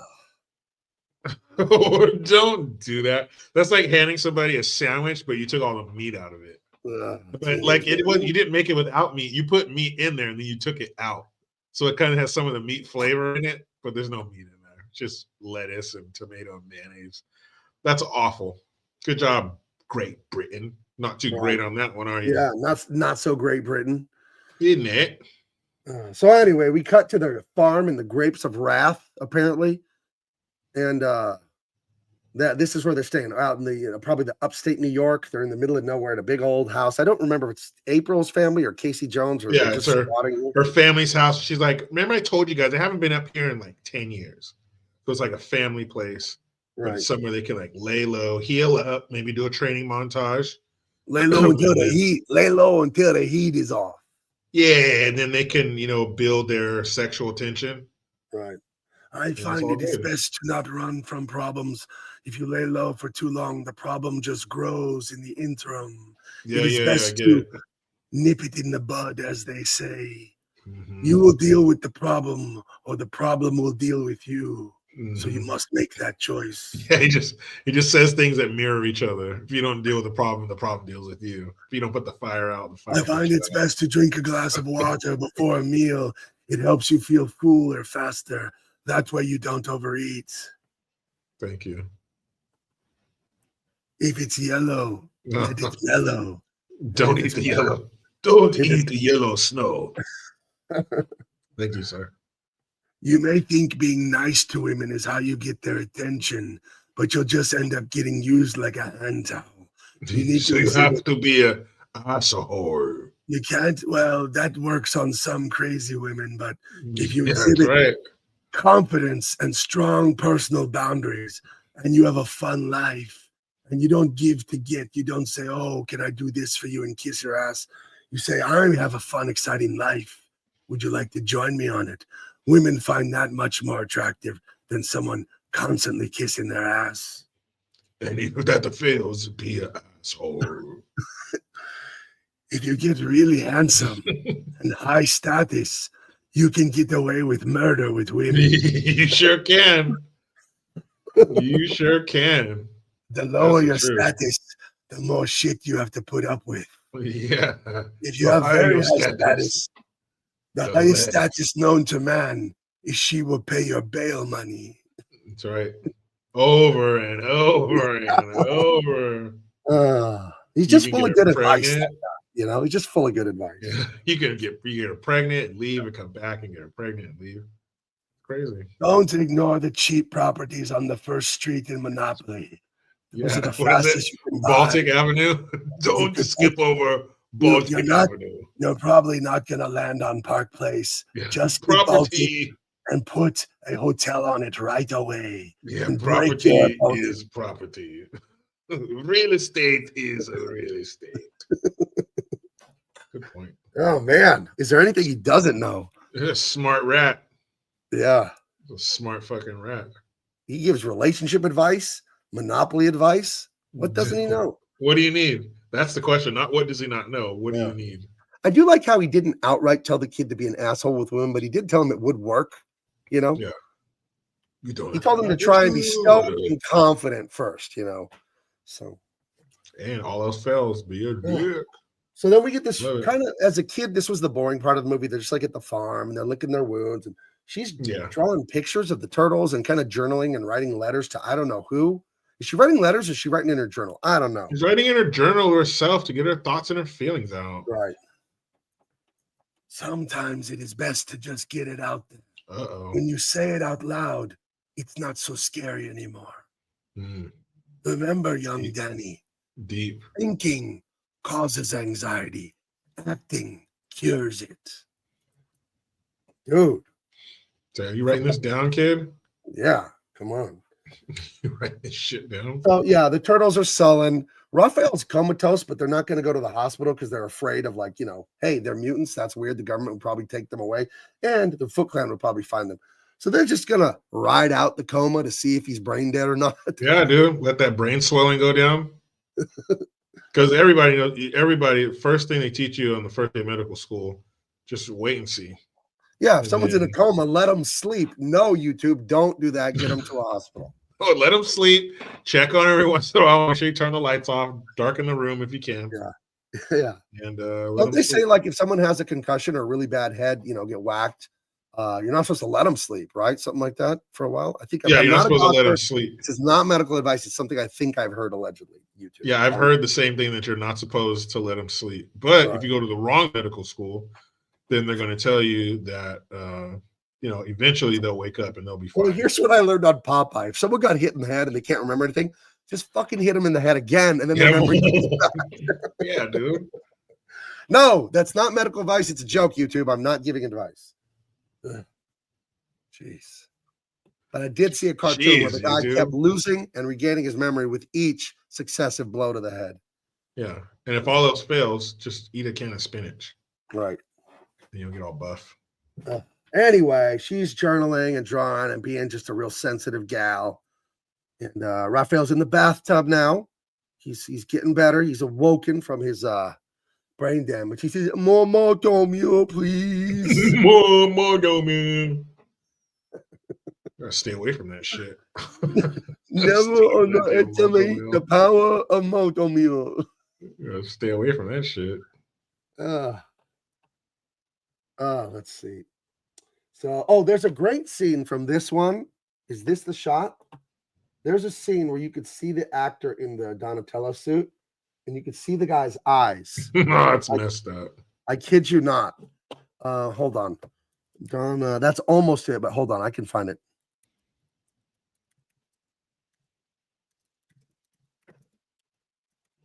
Let's see.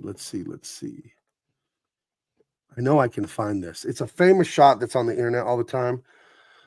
Eyes in mouth. Eyes in.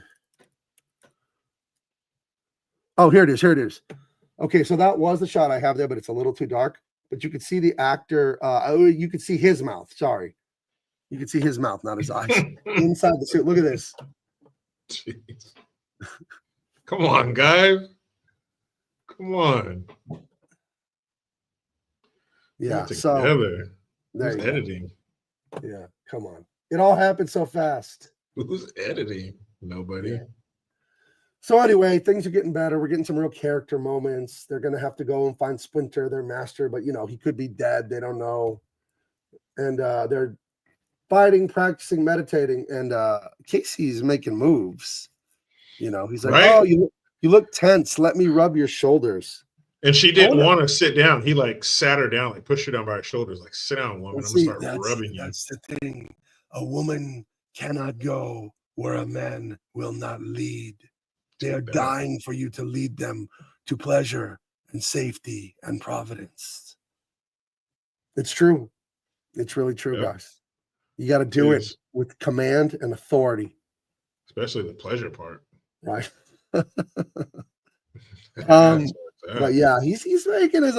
I want to know how many of us are here because Dad wanted to give Mom a quote massage. Well, you know, I believe that his heart really was innocent. You know, Oh yeah, she had a real stiffness in her trapezius. Yeah. No, we don't want to fucking. She had a knot. There was a knot. That's where she carries her stress. Here's how every massage goes with a guy. They just go right to the butt and start. Oh yeah, you got a little knot. Well, she holds her stress in her butt cheeks. So he's like, there you go. Why pussyfoot around? No pun intended. Let's get to where we know her problem area is. Let's get to the meat of the problem.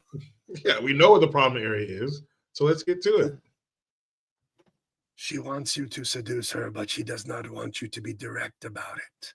She wants to feel a sense of dignity and not like a cheap woman. Yeah. So, yeah.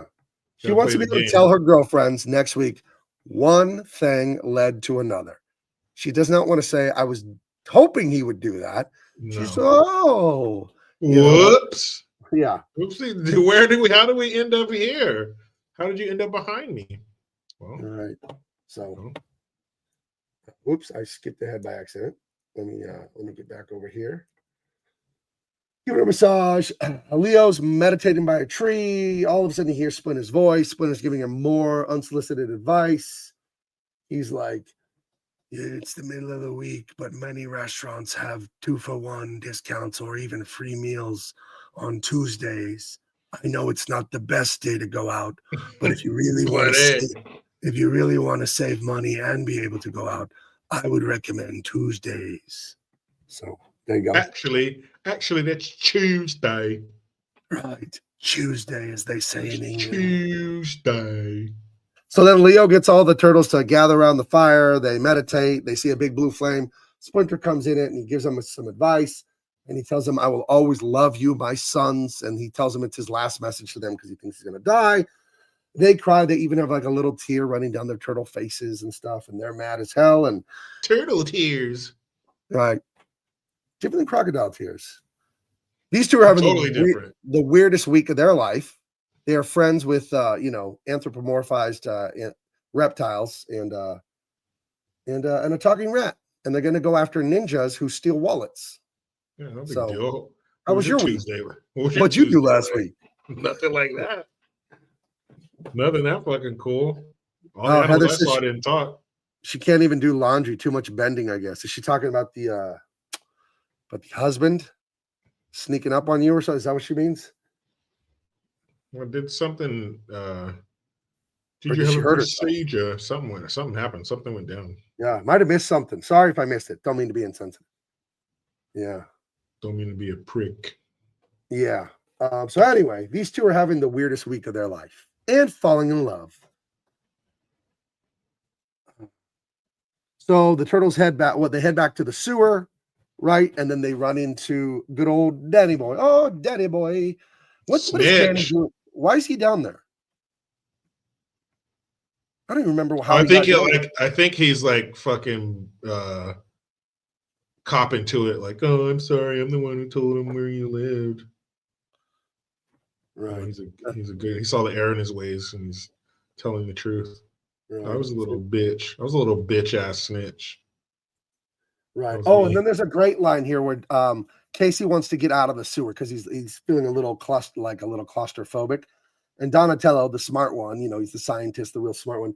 He tells him, "Ha, you're claustrophobic."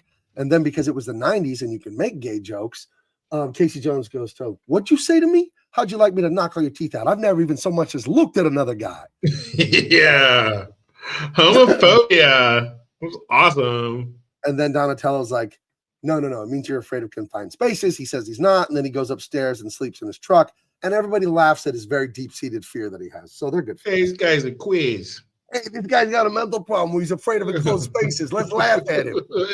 Call him a quiz. Oh, what do you feel like you're gonna die in here? What, are you gay or something there? Yeah, you feeling nervous, Casey? Come on, those are the good old days. Make So fun they of sleep in everybody. their hovel, and Danny, you know, he's hit rock bottom. He joined a gang to steal wallets, and now he's sleeping in a turtle's lair in the sewer. So things aren't going well. So That's what you get. You lucky Right. you didn't get what snitches usually get. right. So Danny goes out. He goes to talk to Master Splinter, and then Master Splinter tells him the origin of Shredder and himself, and that Shredder tried to take the woman from his buddy, who was his like ninja master or whatever. And Splinter was a pet rat that this guy had in a cage, and he learned ninjutsu watching the guy do ninjutsu all the time. Yeah. There's no explanation for why this rat was intelligent enough to learn ninjutsu watching the guy do it, but it's a kid's show, so let's just go with it. When he's off at work, Splinter's master, Shredder, comes by and does something bad to the lady, and she dies, and then Shredder kills the husband or the guy too, and then Splinter attacks him, scratches him, scars his face. Shredder has scars on his face later in the movie, and he chops off Splinter's ear, and that's why the adult humanoid Splinter doesn't have one of his ears. So it's interesting the thing there where Shredder was like, it's kind of like a Darth Vader Obi-Wan scenario where the apprentice is bad to the master. You know, it's kind of one of those things. So yeah. So we're back at the Cool Kids Club. Shredder, he wants them to. What does he want? What is the impetus for that final fight in the street? I don't remember how. I just watched this last night. Why did Shredder and the first fight go out to the street? I don't remember. I don't remember either. Some of this stuff is so thin; it just goes right by when you're watching it. I watched it last night too. There must be a reason. I don't know. It's out there. We don't have it, but it's out there. I don't know. I think the Foot discovers. I think they find Danny in the lair because he wanted to like talk to apologize to Splinter, and then they find the drawing of the Ninja Turtle in Danny's pocket, the drawing that April did, and like, you know the turtles, because that's the first thing you would think if you saw a drawing of a turtle. Like, you obviously know the people that this is a drawing of. You know, it happens to me all the time. Any drawing I have that I'm carrying around, people are like, you obviously know. You know this. Well, it is kind of funny that I'm saying that because the two comic books I'm working on right now are the Dean Cain and Tyrus books, and I do know both of them actually. So never mind. So that would actually apply to me. I'm out, y'all. Thanks, Gabe Jericho. Good damn evening, Americans. Oh, well, thank you for joining us, buddy. We're almost done with this movie. We've taken you very late tonight. Thank you so much for being here. Make sure you share this and hit the like and all that good stuff. And we really, really, really appreciate you tuning in for us to goof off here. So that's what it is. They find the evidence on Danny that he knows the turtles and he must know where they are. So then they go to the sewer to go attack. And we get this awesome attack. Casey Jones helps set Splinter free while the bad guys are away. This is kind of like, well, the cat's away, the mice will play. And he's like a literal mouse, right? Or I guess he's a rat, whatever. The cat's away, the rats will play. Well, the Shredder's away, the rat will play. And then this guy. Get him.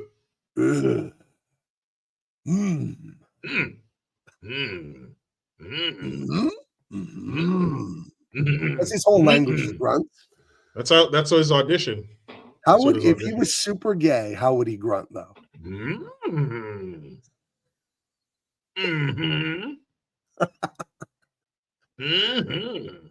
Something like that. Something like that. Oh my gosh. So then crazy fight breaks out in the sewer and all that. They're fighting that Baldy and all his foot soldiers. April's helping, everyone's doing their thing. And how do the turtles get out of the sewer? I don't even remember. I don't know. They get out and they get out onto the streets and onto the rooftops and all that. And it's awesome New York City style comic book fighting rooftop stuff, you know. So that is the typical thing you see in a comic book going back to Marvel stuff in the 60s is the rooftop thing, which Kevin Eastman, who lives here in San Diego, one of the creators of the Ninja Turtles, and Peter Laird, who I believe lives back in New England, They're obviously very influenced by Marvel's 60s, 70s, 80s comics because the whole Daredevil origin lining up with this and all that. So the New York City rooftops, I mean, that's right out of Marvel Comics, right?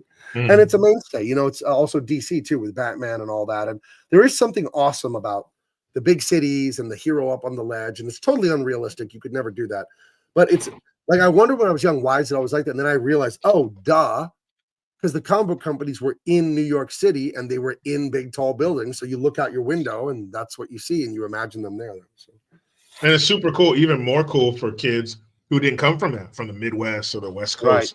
who doesn't live in Los Angeles or LA or New York like that. That's, it's even more fuel for your imagination. Right. Yeah, man. So the Turtles make short work of the Foot Clan. They beat the shit out of them pretty easily. They're just supreme fighters. And then they're going to face off against this guy. And they're like, who's this jackass? We can beat his ass. And he thrashes them one by one, Yeah. And it's violent, but it's also like there's a little bit of like not funny, but like adventure for kids. It's not something that would scare children. You know what I mean? It's something that's like, whoa, to little kids. So I appreciate that they keep it that way because this guy's crazy. And the Turtles, they're all going to be up like, I don't know, what should we do? We got to regroup. We got to figure this out. And he just dispatches them again, but he takes out Leo and puts the big javelin thing right in Leo's throat. And he tells all the Turtles, surrender now, throw down your weapons. And they throw down their weapons.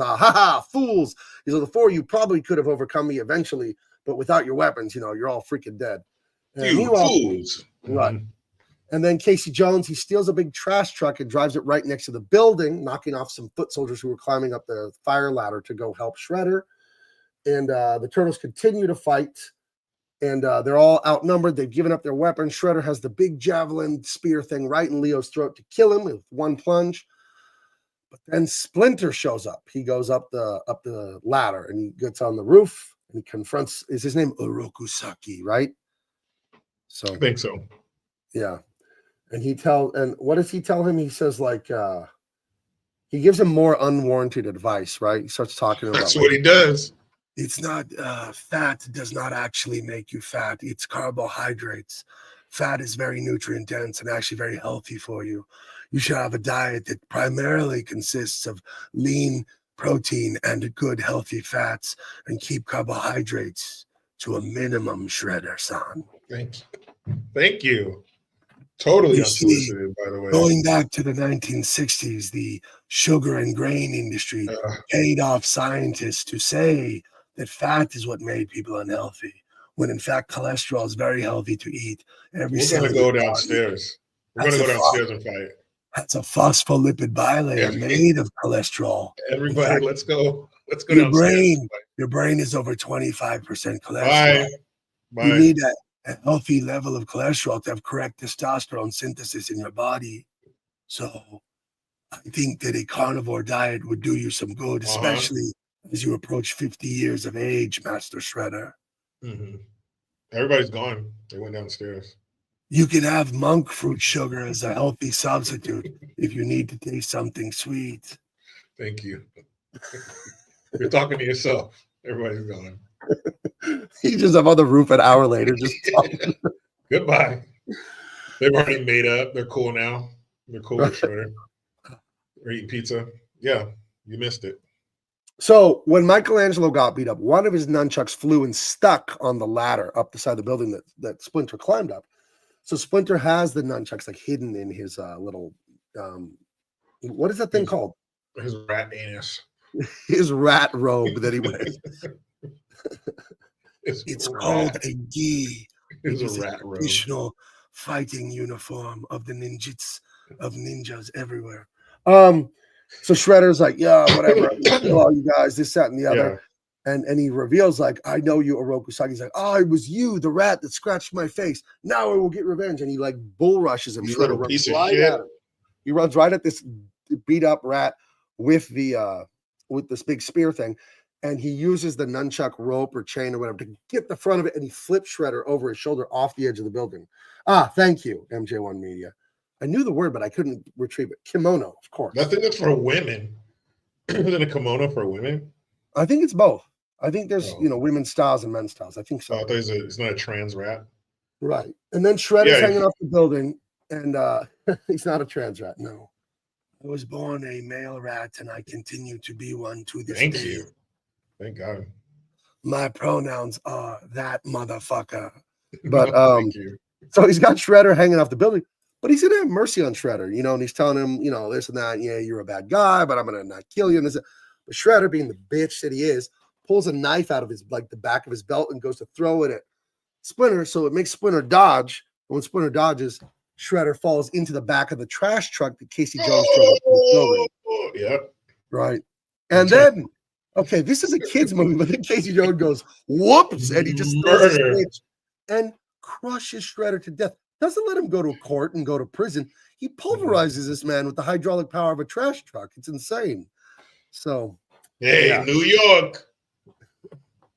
New York doesn't have a legal system. You didn't know that? he should have, if this was a Marvel movie, Casey Jones would have turned to the camera and goes, sometimes the trash takes, oh no, he says, the trash has a way of taking itself out. No, this is a Marvel movie. He would have sucked Shredder off Oh, before he jeez. landed in the truck. Yeah, I do like how it goes, whoops, and then you see the Marvel. giant metal thing coming down and you just see the tip of Shredder's helmet. Like, dude, that guy's brains are everywhere now. He murdered Shredder, but he's a bad guy. So what? In case Joe's like, hey, that's not the first guy I killed. Hey, murder's murder. Ah. Yeah, man, fuck Shredder.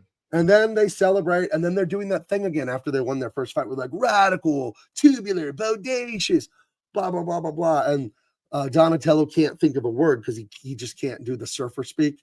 And then I always loved this as a kid. Master Shredder goes, I've always been partial to Cowabunga. And then they all start laughing. He's all, I made a funny. I loved that as a kid. I thought it was so funny. Clever. Right. Look, Dad. And then Danny pays April back $20 for almost ruining her Stole life. it, you little shit. Yeah. Then he Stole sees it his on dad. her And I first. think that even though it's only like 2 lines, it's good acting as a father. It's like, Danny, are you okay? But it's like, he really seems concerned with the son. Like, Mhm. I'm mad at you, but I love you, so I could be mad at you later. I just want to know that you're all right, and blah, blah, blah. Yeah, I'll And kill then you. Danny in does a couple weird hours. thing. He's all, it's Daniel. Like it's Like, I not Daniel conform- anymore. I Daniel. conform to your rules and regulations, Father. Right. I have a Yeah, cousin. I have a cousin who always, I won't say his name, but we'll just say he was Bill growing up, my cousin.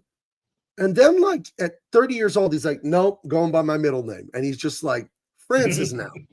And I can't do it because I knew him for, 25 years before he ever changed. Like, Yeah. no, I'm going by my middle.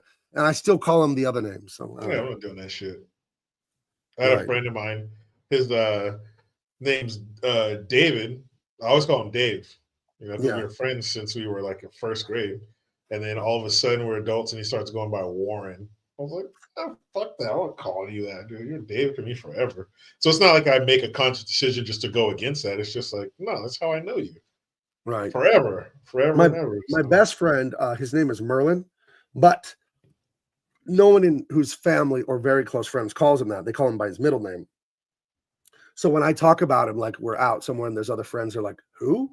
I'm like, oh yeah, you guys call him Merlin. Like, never mind. So, oh, you guys don't know him like I do. Yeah.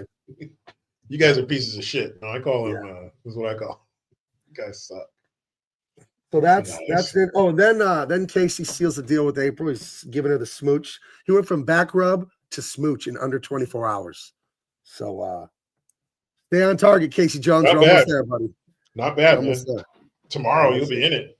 But it'd be funny if the turtles got jealous and like devised a plan to fucking kill Casey. Right. Because they obviously had a crush on him. Right. So I got to play this because as a kid, this just felt like pure magic, This felt like pure magic. Hold on. Let me share it. It's a share screen thing. Present. Stop sharing that screen and then present this screen. Stop it. During the final fight, a guy chops a big axe at Michelangelo's head. And since he's a turtle, his head disappears into the shell. Then he pops out, he beats up the guy, and he turns to the camera and says this thing. And they played it in the commercial. And as a 10-year-old, it was the most exciting thing in the world to see. I will show you now. Hold on. Share screen. Here it is. All right. Can you see it? Yep. Okay, here it is. I love this as a kid. You'll remember this, Jericho. Wait for me! Whoa! God, I love being a turtle! And when you're Yeah, 10 or so- 12, that's so much fun. Stuff Oh like that. man, this movie was awesome. You run out I of the wonder movie what theater going, I love being a turtle. Let's see. And that's it. That's the Ninja Turtle movie, and it's great. I think kids can watch it. They do say "damn" about 6 times. Other than that, Yeah, I it's think not it's bad. fine. You know, Cowboy Dave says, "I can confirm that I love being a turtle." Yeah, it's pretty cool.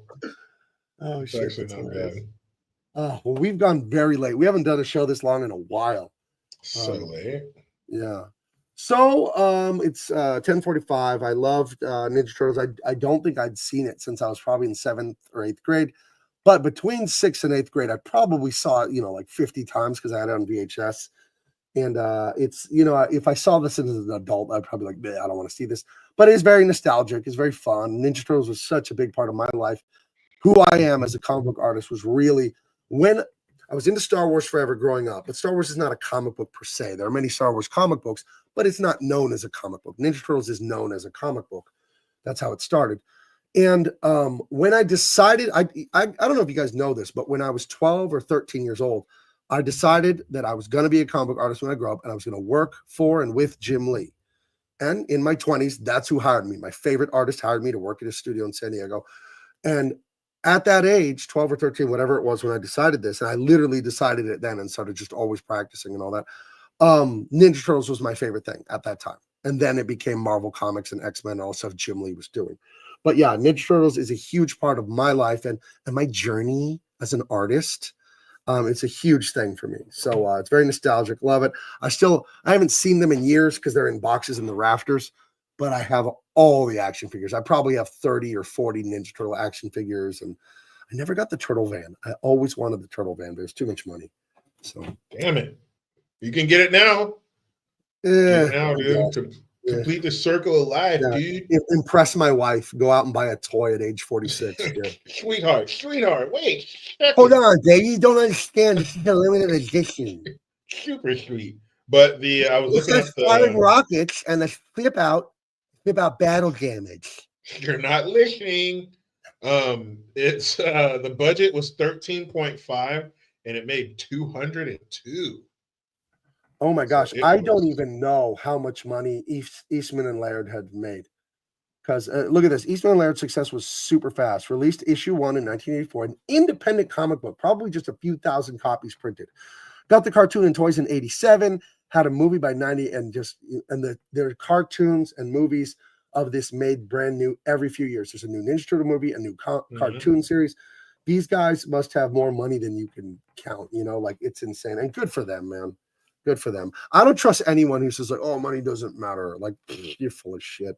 You want, when someone says that to me, I'm like, you want money more than anyone else. You're lying. You're like trying to, like, money is not more important than people or love or anything important like God, but it's a very useful tool. My grandfather told me. Money's a very important tool to have. Yeah, so the more Heather says it's 11:45 in the desert. So yeah, it is time. But I had a great time. I love this movie. Thank you, Jericho. Thank you, audience. Hit the like, hit the share. Guys, I'm doing videos 4 days a week on YouTube. Go to bigmancomics.com. We have a lot of fun stuff. It's percolating. It's right there. Empyrean and Tyrus are in the works, and there's still prints of Dean Cain All-American Lawman Volume 1. If you don't have it, what are you doing? Go and get it. It's the first printing, and when that's gone forever. There's not many left. There's like 200 and something copies left. So, and I want to buy first-class plane tickets, as I said earlier. So go to my website and buy everything on there, bigmancomics.com. Follow Jericho on all the links in the description, and follow me, but don't follow me to my house. Follow me on all the links in the description for me, too. And I'm not sure what we're doing next week. Dean was going to come on this week, but he's under the weather from all the traveling. I told him to wash his hands when he goes to those conventions. Damn it, Dean. And he was up under the covers. So Dean and Marsden are due for a visit soon. We'll get one of them on maybe next week or the week after. If not, I think we're going to move into some Rocky movies, right? Or we could go Ninja Turtles 2. That's a piece of crap. That'd be fun to make fun of. I don't know. No, if we're going to do a shitty one, I'll pick that one because it's going to be really shitty. I'll leave it up to you. You pick a movie for next week. You were saying like Rocky 4 or something, but you pick it for next week. All right. I'll pick it. It's going to be bad. Promise. Okay. All right, guys. We will talk to you next week, 7 p.m. Pacific. Bye-bye.